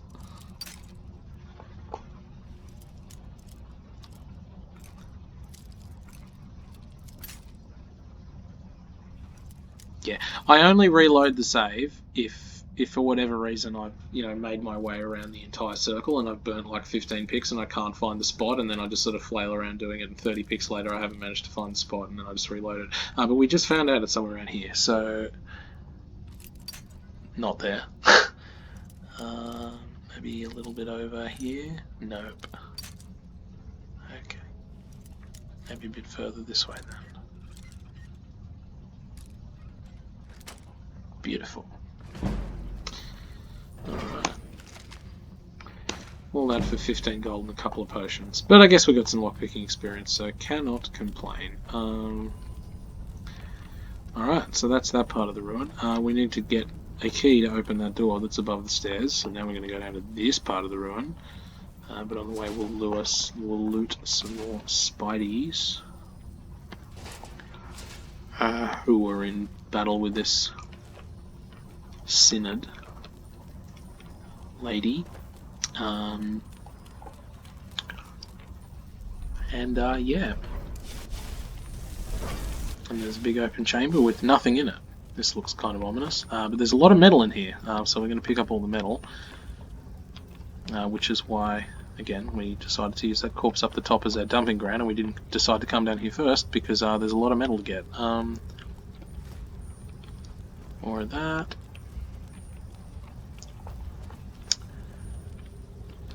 More of that. These 2 things and that, and we are already over encumbered, lol. Alright. Got your back.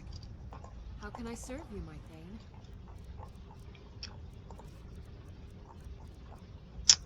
Wrong.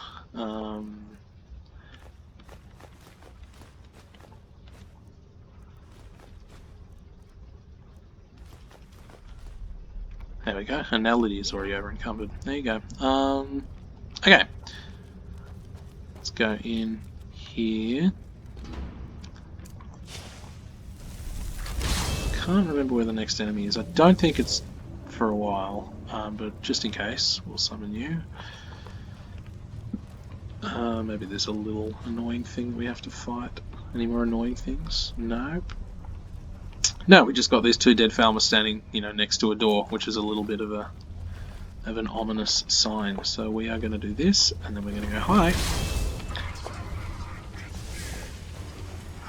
If you tank the steam breath, you're pretty much dead. It's like a high level fire dragon breath, basically, and it does a lot of damage. If you stand in front of it, you get axed. So we'll try not to stand in front of the steam breath, as this unwieldy fat Dwarven Centurion tries to hit our Dremora.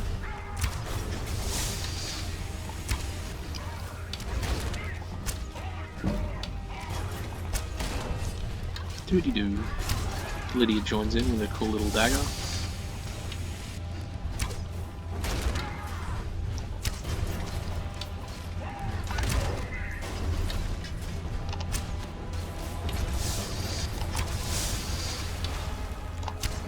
Goodbye. Alright, and 1 dead Centurion Master. Thanks, man. Might as well loot everything off him. And then there's a lot of metal in here, which I hope I can carry back up to the top. If not, I'm going to be a little bit miffed. I reckon I won't be able to do it. There's a lot here. gonna be close. Can dump that pan. Get rid of the gear, get rid of the pan. Nah, I reckon we're not gonna manage it. One more fat piece and we're over encumbered and we haven't looted the chest yet. Yeah. Alright, so what we might do is run up the top and then dump the stuff on the corpse and then come back down again. Woohoo! Not that way.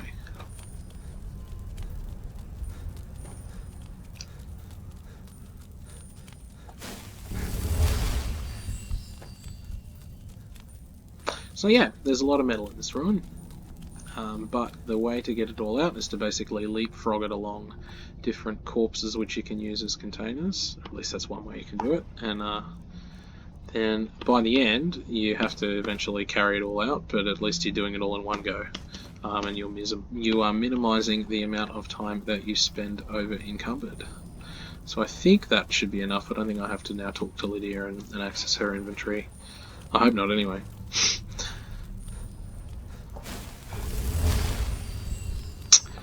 Freed up a couple of £100 for ourselves. It should be enough. Did I miss?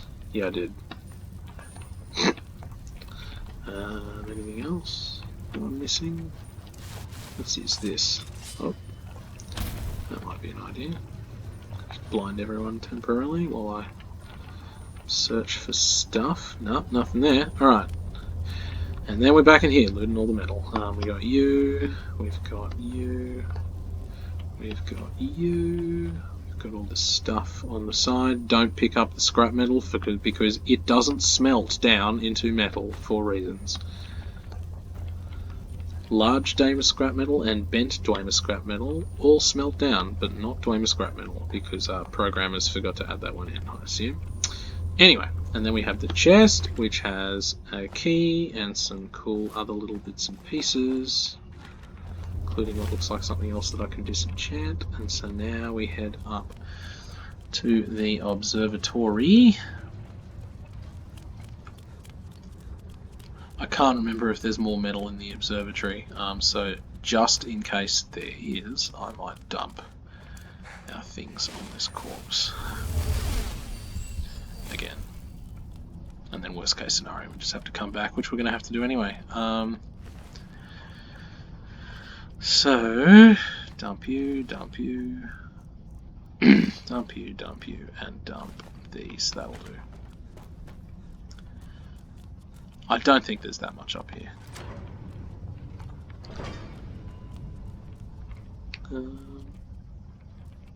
Where's Lydia? There's Lydia. Trundling along, carrying all of her stuff. So this Falmer, if you manage to access it, you could use this as a you know, leapfrog course, but the other one's only down there, so it's not too far away. And then we're here. Gavros, is that you? I'd almost given up hope. Let me get the door. What the? What are you doing here? Hey man. What have you done with Gavros?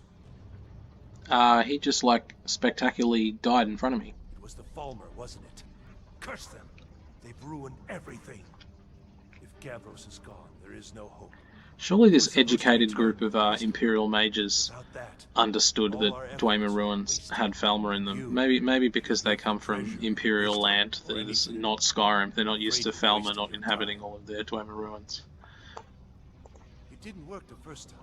I tried to tell Gavros, but he wouldn't listen. No, it won't be too cold, he said. Well, I was right, wasn't I? Focused completely wrong by the time we got here. The cold had warped it. Gavros had to cart it all the way back to Cyrodiil. Left the rest of us here to fend off the damnable Falmer. Ah, picked one up. Is that the thing you're looking for? World. That's it. That's it. I don't know who you are, but you may have just saved this little project. In fact, who are you anyway? You are you? Savos wouldn't even grant us an audience when we came to you, but now you come here expecting something from me? I don't much like this, I'll tell you. But you saved my skin, so maybe I could overlook the past for now. Come on. Yeah, just hurry up, mate. Come on. No matter what Gavros said, this was my idea first.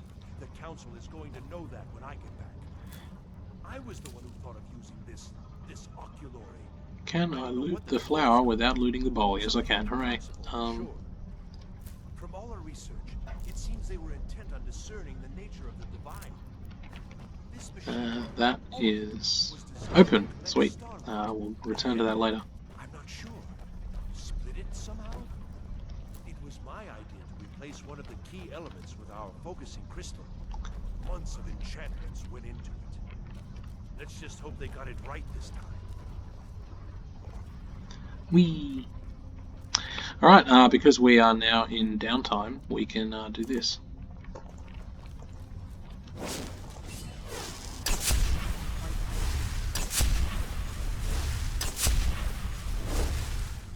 Doot, doot, doot, doot, doot, doot, doot, doot.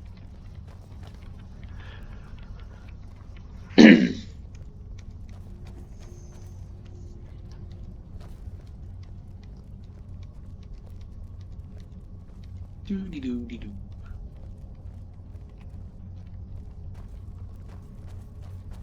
This has been quite a long video so far, hasn't it?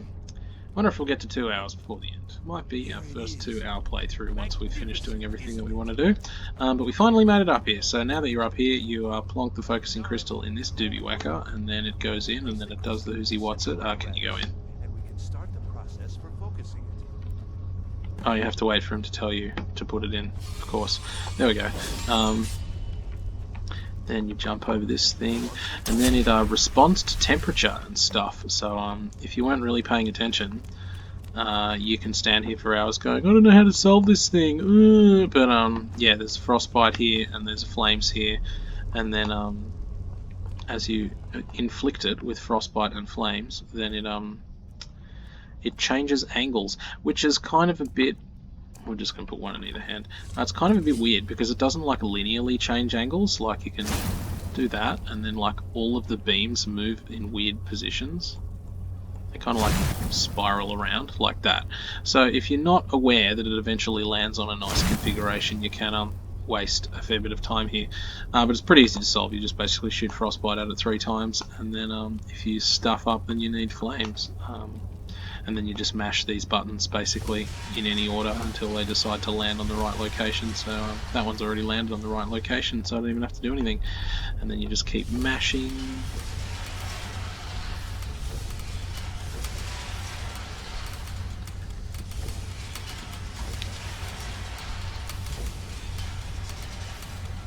I'm not even looking at what I'm doing.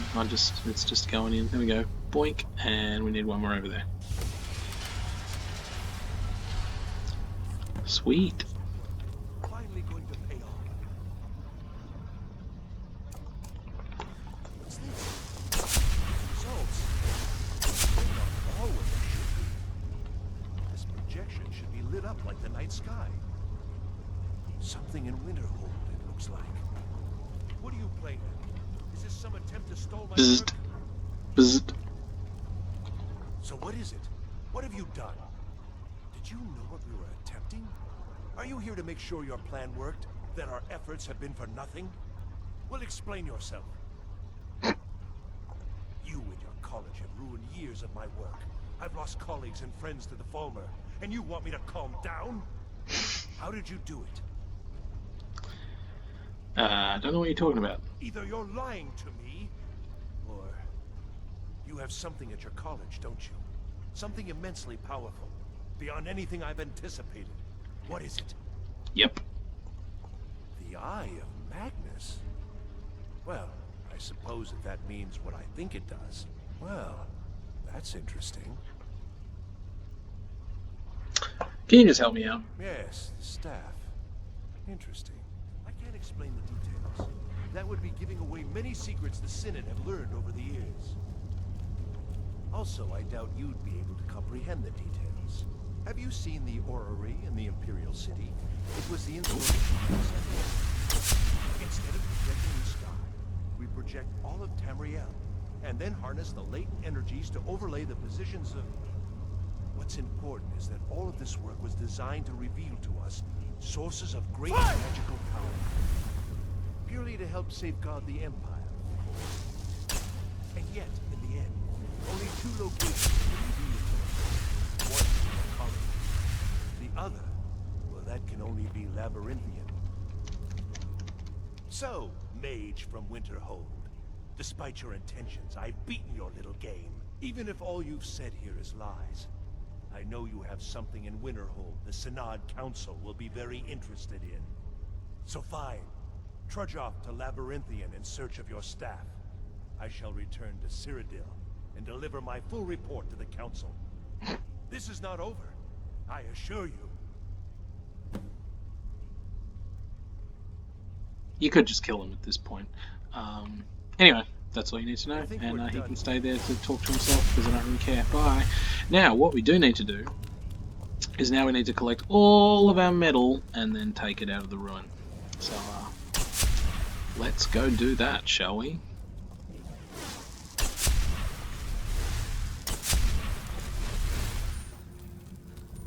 Doody doody doody doody doody doody doody doody doody doody doody doody doo. Alright, so there's no shortcut around this. All we can do is this. 989 pounds of it. Let's roll.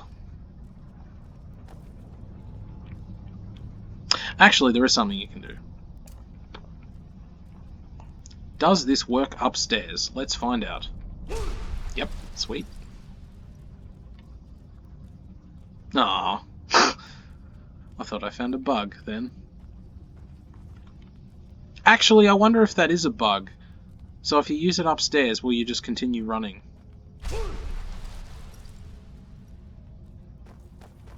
That wasn't stairs, so maybe not there.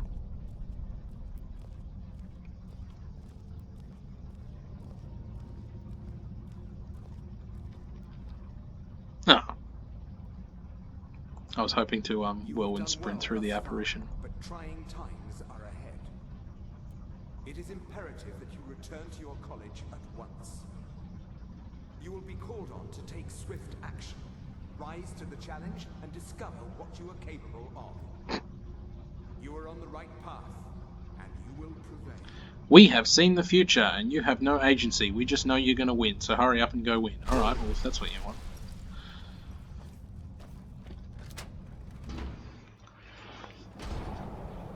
Alright, and now we're at the observatory, and we need to get down the bottom. So what we can do now is trudge very slowly down the bottom. But yeah, don't do that horizontally. I'll just let's just demonstrate what happens if you use whirlwind sprint on the side of a mountain, shall we? So yeah, if you're on a slope, don't do this, because it's a bad idea. Yep, good. Glad we sorted that out. Let's keep going.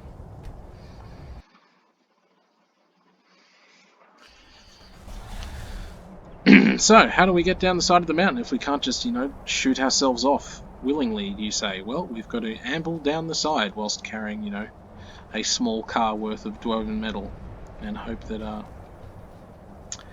we don't fall down or do anything silly. We can use the little map marker here as a guide, which is nice. And so, eventually, once you've trudged down the mountain in the snow in bare feet whilst carrying a Honda Civic worth of Dwarven metal. Actually, it's probably more than that. It's more like a medium-sized car. Actually, no, it's pounds. It's pounds. It's a small car. Like a Renault Clio or whatever small-sized car of choice you want to use for the analogy. Down the side of the hill in worth of Dwarven metal, then we're fine. So I think the adventurer is... Whoop. Somewhere around here, because I think that's the front door. There he is. We found him. Yay.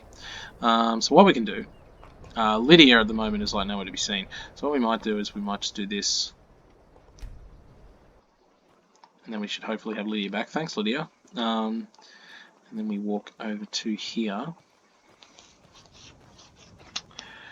Alright, and now comes the fun part. So what we have to do is we have to trudge all of this metal back to a smelter and turn it into ingots. So the way that we are going to do that is we are going to put piles of metal on this cat, and then we are going to basically go to Windhelm and dump it all in Windhelm, and then come back and just keep doing that until we've got all of the metal into Windhelm. Alright, maybe not all of that, but we can start with whatever loot we have. Maybe we'll start with all the stuff that isn't metal, so that makes it easier for next time.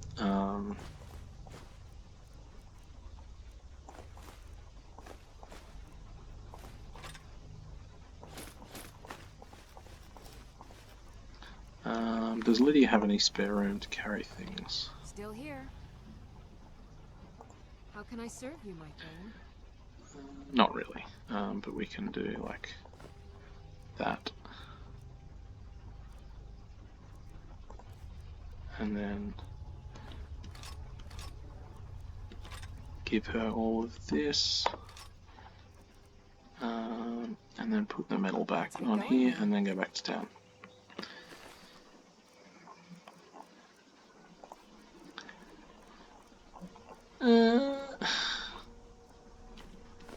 Okay, we can move. Good.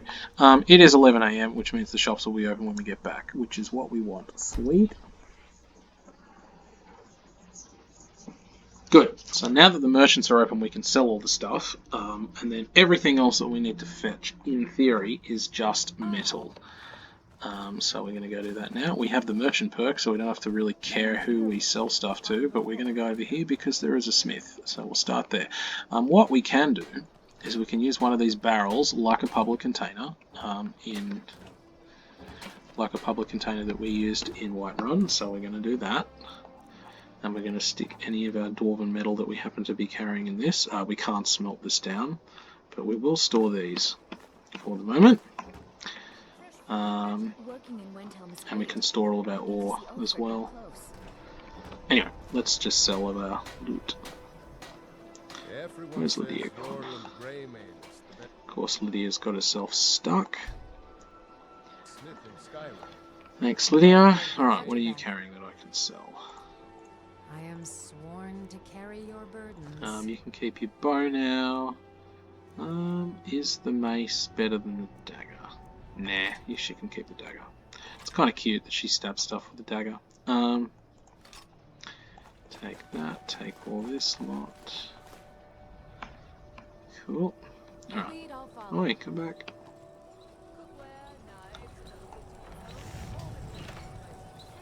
Need some metal hammered. Looking to protect yourself or deal some damage?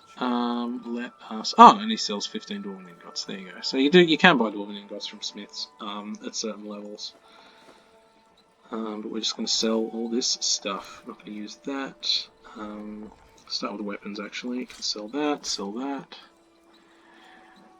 I'll keep a hold of the daggers to enchant them. I'll keep a hold of the fear bow to disenchant that. I'll keep a hold of the burning warhammer to disenchant that, but he can have all of the staves. And yeah, we're already out of stuff we can sell you, lol. Well, hopefully we can put some things in this here barrel and smelt it all in one go. I think that we could, because Lydia was carrying some metal before, so can put where are we? That, and then some of these. Cool, and now I can move. Alright, let's go around to the other traders, starting with you. I'd travel more, but some may call this junk. Me, I call them treasures. Alright, so sell the booties, sell the helmets, keep the ring and the necklace, sell more booties, keep that because it will be good for shock resistance in case we need it, keep that in case we want to disenchant it, keep them in case we want to do things with you. Keep a hold of the potions and the scrolls because they're not worth very much, can sell all of the food, and then we've got stuff like bear pelts and goat hides and the like that we can sell. If we were min-maxing, we'd go and break them down at a tanning rack, but I can't really be bothered at the moment. I just want to Just want to free up some carry weight. Alright, Everything's fresh and delicious. yeah, still could drop some more stuff, couldn't I? Oh, I've got the things that I want to disenchant. Alright, let's go do that first. Hold it there. Oh yeah, this person's dead. Ah! Now that this person is dead, it might be worth doing this quest. So this quest, the reward for this quest is the Necromancer's Amulet, which is quite a nice amulet for this character in theory. It gives you magicka and conjuration reduction. But what it does do is it severely cripples the rate at which your health and stamina regenerate in combat and out of combat. So you would probably only use it if you had the respite perk. But now that we do have the respite perk, it may be worth getting this amulet. At some point, just to demonstrate, maybe. Just a few nights ago, but I can't say I knew her.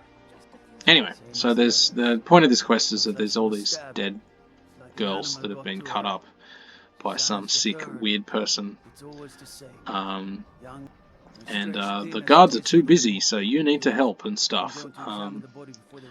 And spoiler, he did it. But we're just gonna leave that alone for the moment. Pick some nightshade. And then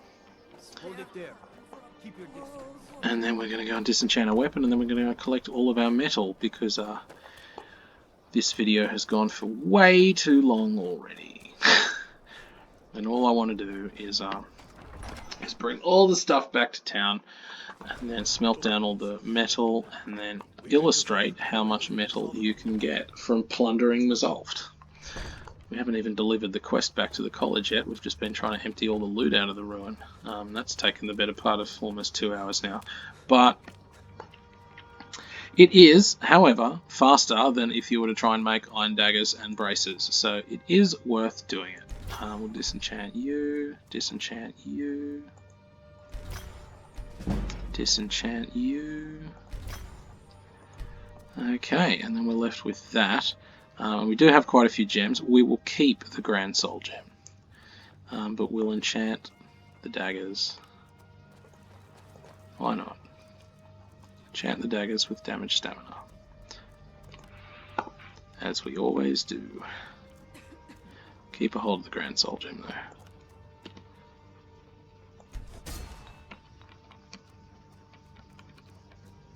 So yeah, damage stamina is still the king enchantment for enchanting weapons. I'll just illustrate that in a second. So we could go damage stamina, which is 786, or we could go fear, which is 594. So, yep. Damage stamina all the way. No, I don't want that. And we get to level up. Woohoo!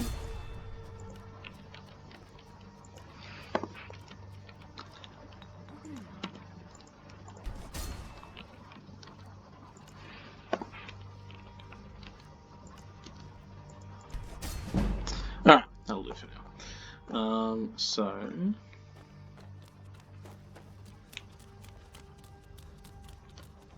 doody doody doody doody doo.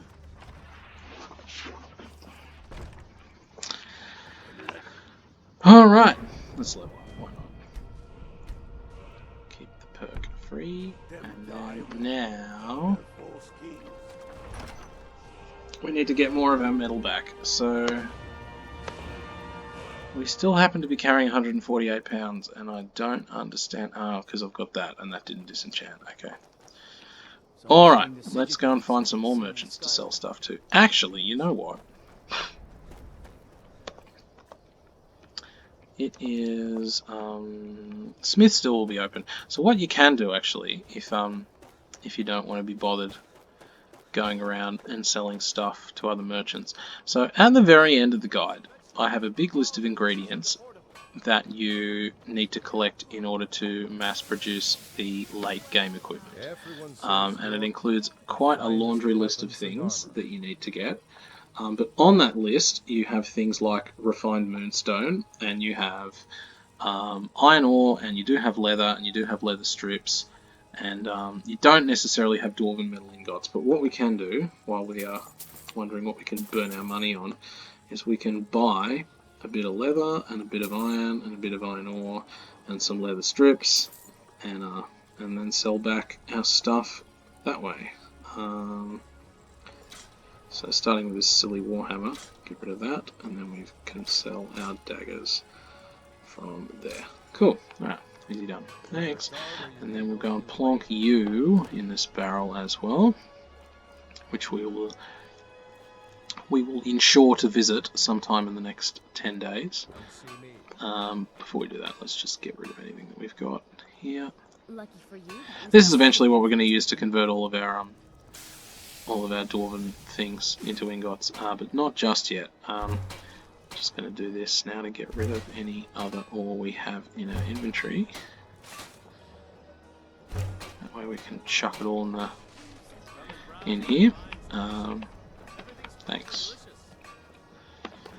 Alright. So you can go in there, you can go in there, you can go in there, you can go in there, or you can go in there. And then I've got all these things, so I just bought. So that and this, which we can convert into iron daggers when the time comes. Anyway, we're wasting time. Now we just need to ferry the metal back and forth. So now we just go back here and then pick up the metal as much as we can, and then go back to this barrel and just repeat that another few times until we have all the metal back in town.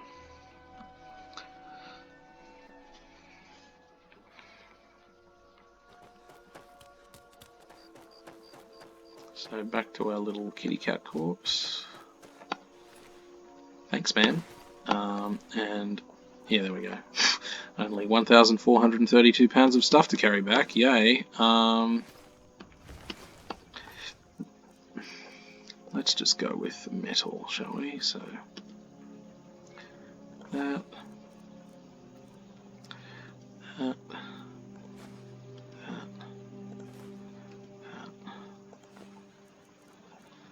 Now I think between us, Lydia and I can carry about 600 pounds. So what if... That's probably too much, actually. That'll do. Lydia, hello. Hi. I'm right behind you. I am sworn to carry your burdens. I think we can carry this much. Let's find out.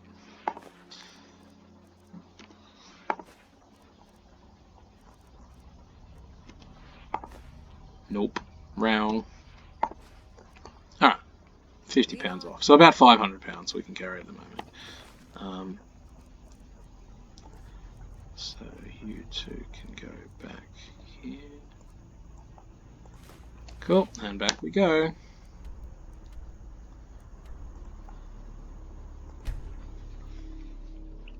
Another thing you can do is if you have a horse, you can travel all over encumbered on a horse. So actually what I should have done in hindsight is I should have bought or stolen a horse and then fast traveled back to town and then just ambled my way over to this smelter and then smelted at the smelter. That would actually be a more efficient way of ferrying this stuff now, thinking about it. So maybe I don't usually bother to buy a horse on legendary difficulty because you barely use it, but maybe I can use that to illustrate a point. So what we might do is we might see if we can find a horse that we can do that with, because that will save us a bit of time. How can I serve you? Anyway. Yeah, if you want to travel over encumbered, I just remembered that you can use a horse. I guess that's one use for horses, isn't it? Oops, a daisy. Anyway, whatever. We're here now. So we can get rid of you guys, and then this, and then this, and then them, and then that'll do. Now we go back and repeat the process all over again. Yeah, I guess, so what would be the most optimal thing to do? If you loaded up your corpse and then you fast travel to Whiterun, and then you're kind of right next to the smelter when you walk in the door, then you could do it that way. But hey, we have invested in this method now, so that's what we're doing.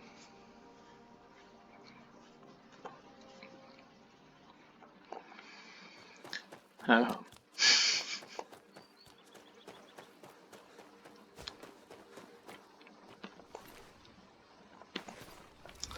Alright.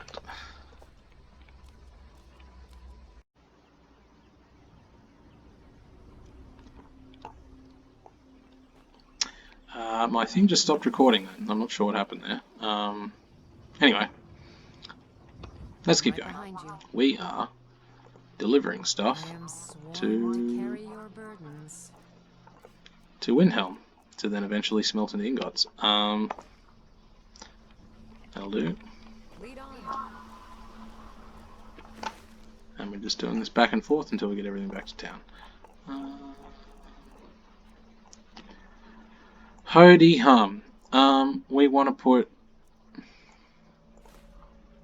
a bit more than that on this body. Oh, there we go. Actually, I want to put a lot more than that on this body.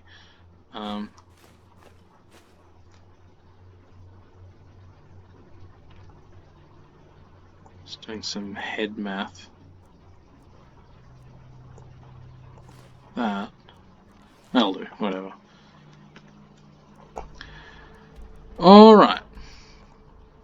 So yes, to save yourselves from doing this back and forth stuff a lot, a faster way to do this would be to get a horse and then just fast travel back to Whiterun. But we've invested in this method now, so we have probably spent an extra 5 or 10 minutes just ferrying stuff back to town than we could have. Because yeah, when I thought at the time this would be the fastest method. But yeah, in hindsight we should have bought a horse, and this would have saved us a bit of time. Anyway. Either way, it still works. And it does save you time grinding daggers and braces. So it does look like a very time-consuming method of getting everything back to town, but it's certainly better than the alternative. I don't know where Lydia is now, though. Come on. Doody-doody-doo. I made my fortune as a seeker. Now I'm retired. Fresh fruit and vegetables for sale. Cookware, knives, and other goods for home, all at reasonable prices. Yeah. I've got your back. We should have just done the horse. You know what, we still can do the horse, actually. So let's just do the horse. The horse is quicker. So.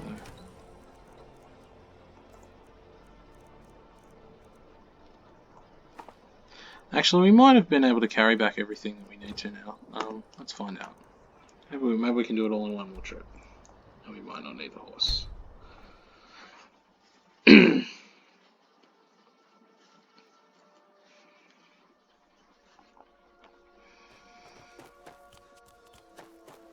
Alright, what are we down to? I think we can carry 500 on our own. Nah, we'll need 2 more trips. Damn it! Alright.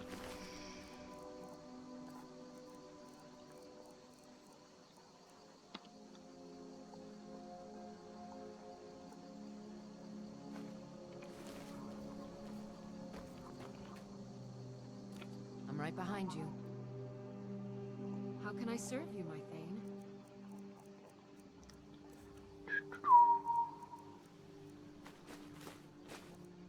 So yeah, this does seem like a very contrived thing to do, but rest assured, it is a lot quicker than trying to ferry metal back to town.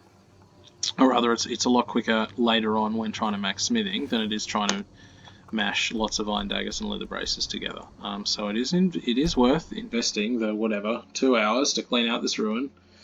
And you could, in theory, speed it up if you bought a horse and then you just fast traveled back to Whiterun and then chucked it all in a smelter and then went from there. Yeah, another way you can do it is the way that I'm doing it now, which is a bit harder to undo now than it is to redo. So that's why we've stuck with it. No, I don't want to put that there. I want to put you inside the container, like that. Cool. Need something? And then yeah, find you. Then we put I am at your command. all the stuff that you're carrying in the container. Alright. We are almost there. One more trip. And then we can see how many Dwarven Ingots we got from that cave. That ruin, rather.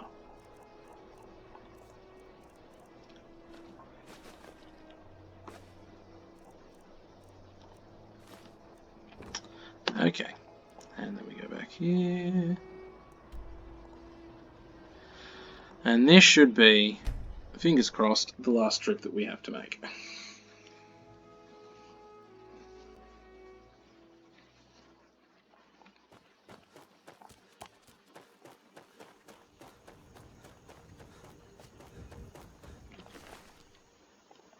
Yes. And I don't even have to load up Lydia. Alright. We have done it. We have successfully transported the 1,500 pounds of crap from Mzulft back to civilization, which we can now all throw in a smelter.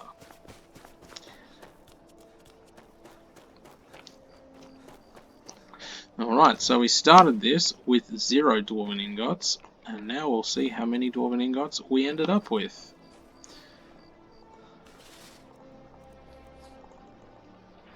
Okay, so the quickest way to do this, I think, is just to hold your mouse here and mash yes. There's all the item, you know, as you just lose weight for no reason while mashing the button down. Look at that weight go down. Whee! And now my weight goes back up because of reasons. Now gain some weight. Gain some even more weight.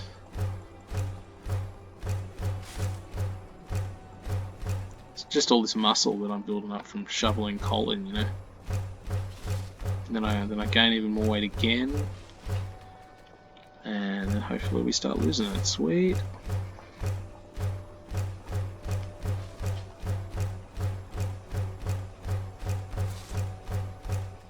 Alright. And we have officially smelted, drumroll,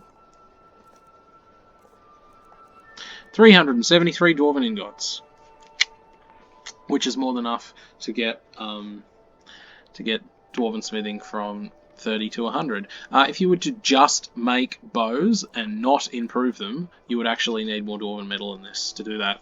You'd need to make, I think it's about 400 and something bows, and bows cost 200 metal each, but the method that we're going to do it with, you only need about 70 bows. So yeah, to make 70 bows and improve 70 bows, you technically only need 210 Dwarven Metal Ingots, but just to illustrate the principle behind clearing an entire ruin out and then carrying the metal back to a smelter, that is what you would do. Alright, so the last thing that we have to do is we now have to get this haul all the way back to base, and I have a feeling we're going to have to do this in 2 trips as well, so let's just put some of our stuff in this container,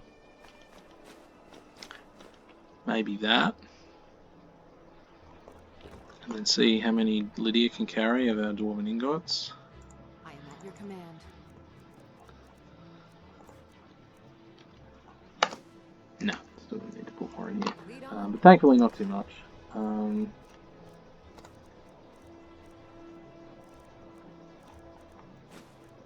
There we go, put our iron in there. And then we can go back to town.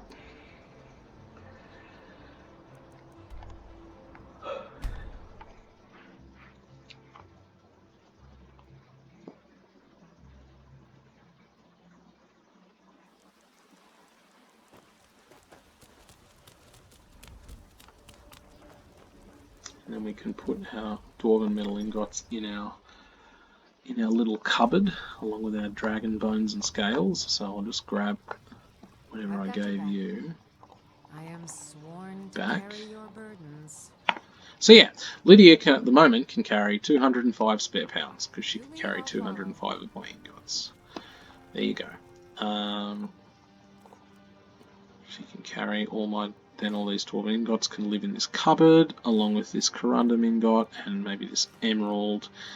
And I'll keep a hold of all the soul gems. I'll leave the Grand Soul Gem in there because I'm not going to use that for anything until enchanting is close to 100. Leave the ore in here. Keep a hold of the petty gems. case I use them. Maybe store the rubies. You can maybe use this stuff to make jewelry, I guess. So, I mean, there's maybe an argument for saving things like gems. I'm going to sell them eventually. Alright, and then we go back and grab the other stuff. And then we'll go return the quest. And then we are done. So, one more thing to do is go back to... Oh, actually, you know what? Let's see if I can sell anything first. Because I am carrying some stuff. Yeah, alright, let's sell things. Alright, what it is worth doing at this stage of the game now is trying to check inventories for enchanted weapons and armor that might be worth grabbing and disenchanting. Because now you have, so like I might even just grab that right now because I don't have anything that that's fortifies illusion. So yes, I did just spend. I don't know if I want to spend 3,500 on a necklace though, but I did just spend 2,000 gold on a bit of dwarven armor that I can use to disenchant for illusion reasons, and it does sound weird, but you can very easily get the money back, so it's not too much of a biggie. So what we might do is actually to see if we can make that money back quickly. Oh, thanks, mate. Just get out of my house. And then... Oh, I left all my ingots behind. Rip. Alright, we can do that when we get back. So, store inventory stay the same for 2 days. So, in theory, once old mate gets out of my house, we can go back and then we can come back tomorrow and the store shop will be the same and she'll still have all the money that I just got from buying the illusion thing. Let's test that theory, shall we?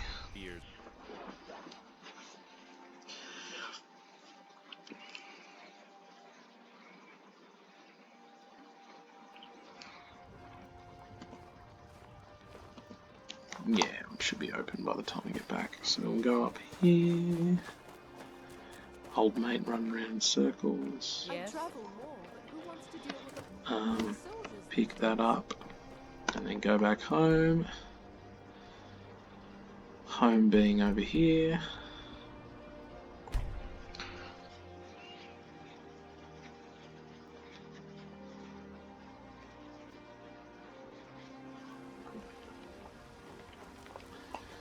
Alright, are you carrying anything in the moment? I don't think you are. I think you're just carrying my ingots and I took them off you. Yeah, that's fine. So you're doing that. She'll open her shop momentarily, but while she goes and does that, we will put our other stuff back. Oh, get out of my house, mate. So what happens is that NPCs, when they talk to you, they follow you through transitions.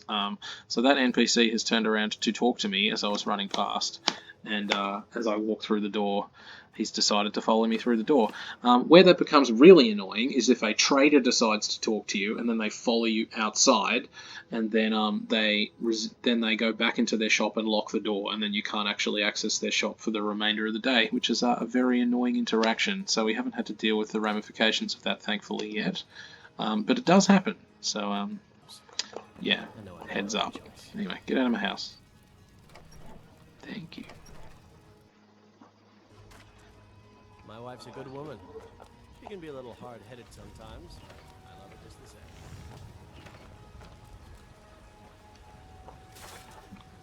Alright, you should now. Yes, you still have money. Right, so what we can do is we can make some iron daggers. Why not? So to make iron daggers, you get iron. Did I not pick that up? Did I put it back instead of picking it up? I must have. Jesus.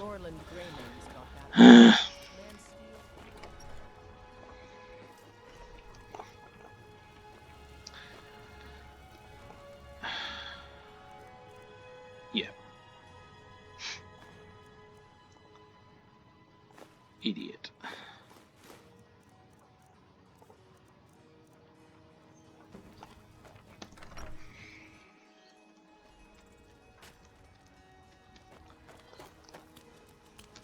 Have you met my father? I help my father. Looking Alright, to protect yourself. well, what do you have to or sell? deal Can I buy sometimes? some iron off you? Yeah, buy some more iron off you. Small leather strips. Why not? we'll make all the iron daggers. Until next time. So to make an iron dagger, you go to iron, and then you go to dagger, and then you mesh go. But we're going to want you like up here. So does that work? Yeah. Alright. So it's quite easy to get smithing to 30, as you can see. Like, if we made leather braces as well, we'll maybe make some leather braces just to illustrate how to make them too. Yeah, cool. So that's how you make iron daggers, and then you go over to You need something? Take a look. her, and then you buy all of her leather as no. Take a look. Once the game decides that I can access her inventory, you go and buy her leather as well, and you buy her iron ore too, because we want to make all the iron daggers. So then you go do this, and you smelt it into iron ore, and then you do the same thing. Before you make some daggers, but you also make leather braces. So now you go to iron, and you go to iron dagger, and you make them, and then you go to leather, and then you go to leather braces, and you make some of them. But then when you run out of leather strips, then you convert 1/3 of your leather into leather strips. So 1/3 of 13 is about 4, so we go 1, 2, 3, 4, and then we go back, and then we convert the rest of that into braces, like so. So you go to leather, and then you go to braces, and then you mash this to bits. And then, once upon a time, this was the most efficient way of increasing smithing. But since then, the game's been patched, and items that are worth more money are worth more smithing experience, which means Dwarven bows are now the best way to do it. But the ultimate best way to do it is to make and then improve Dwarven bows once you have maxed enchanting and alchemy. So that's what we are going to do in this guide. But as an FYI, that's how you do it. She now has 3,200 gold. We're going to sell all of these braces off. And then we're going to go up to the keep, and then we're going to enchant some daggers, and then we're going to come back down and sell all of our enchanted daggers, and then we're going to go to the College of Winterhold, and then we're going to finally call it a video, because this has been a long recording session. I don't think I will make any more videos this length. I just kind of wanted to illustrate the ruins of Mzulft plundering in one video rather than having to do the whole thing over multiple videos, so I decided to stick it out and do it all in one go. So yeah, hope you have enjoyed, everyone. It's been a bit of a long, grueling playthrough, but we've finally just about made it to the end. And you know what, even though we bought that Armor of Illusion worth $2,000, we actually have already disenchanted an illusion item. That's rather sad. But anyway, we are not running out of money. You should probably check this in your game before you decide to do something as silly as that.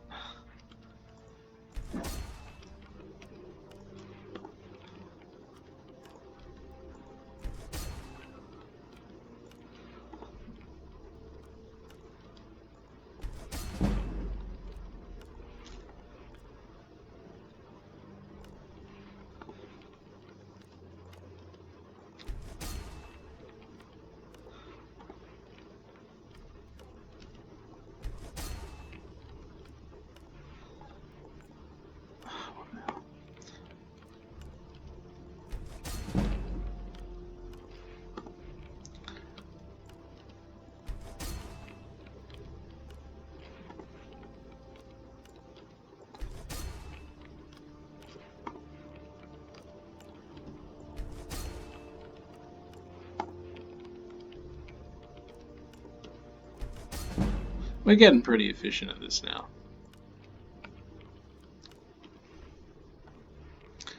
Certainly better than we were when we started.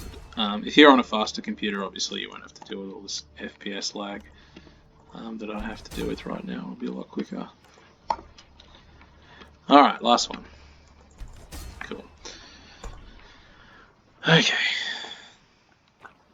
And then we go and sell all these, and then we go back to the college, and then we'll call it.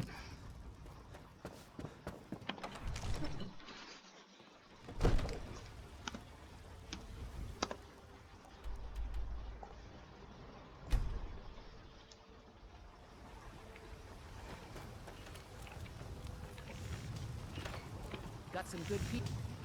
Blades, helmets, pretty much anything to suit your needs. Alright, and we'll start with the Dwarven arrows, then the bolts. Keep a hold of the Falmer arrows because they don't sell for anything. Sell the glass arrows, keep a hold of the iron arrows, and then we just start selling these. The reason why I wait a little bit in between each one is because the kind of all the daggers, as you can see, sort of cycle spots each time I sell one of them. So if you just mash down the button, then you inevitably sell the ones that you haven't enchanted yet. Yeah, and here's our poison and paralysis that we made as an example. We made a couple of invis potions as an example as well. I'm just going to sell some stuff that I don't think we'll use much of. Maybe back down. Here we go. You're not going to care about light armor. Alright, what we might do before we finish up is we'll check the smith in here. Welcome to War Maidens. Because, yeah, we want to... you know what we do need to sell is this, like, piece of Dwarven armor that we spent $2,000 on more. So, yeah, what we want to look for is Banish Daedra weapons. So, Banish Daedra weapons will be of Elven or Glass quality. They're Elven and above. And they'll be called... they'll be given names like Expelling or Banishing, or those sort of things. So it's worth checking the Elven and Glass weapons in merchants for those, because yeah, once again, they are worth quite a bit of money once you disenchant them. They're definitely worth a lot more than the enchantment that we have now. You can actually go out of your way to travel between the merchants and just cycle through smithing inventories over and over again in search for a banished smithing dagger, but we won't bother. We'll just check these three because they're nearby, and if we don't find it, that's fine. We don't necessarily need it yet. Ah, hello. Take a look. Yeah, nothing here. Alright. Worth a shot. Alright, thanks, mate.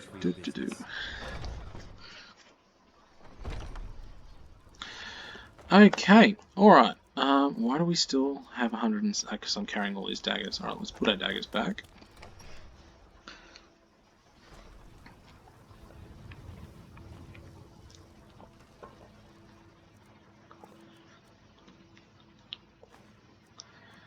Cool. Yeah. Alright. Let us go back to the college to report to Savos Aaron, and then we'll call it. And knowing our luck, we're going to have to fight a freaking dragon in the courtyard before the video finishes, because we haven't seen a dragon for a while. No. Good.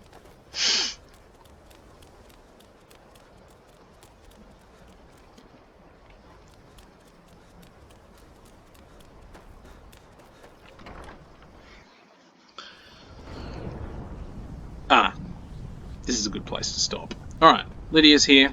We've encountered this interesting obstacle, so now is a great time to leave it. And then we'll deal with this problem next time. Alright, thank you very much, guys. This has been a long video. So yeah, I hope you all have a great day.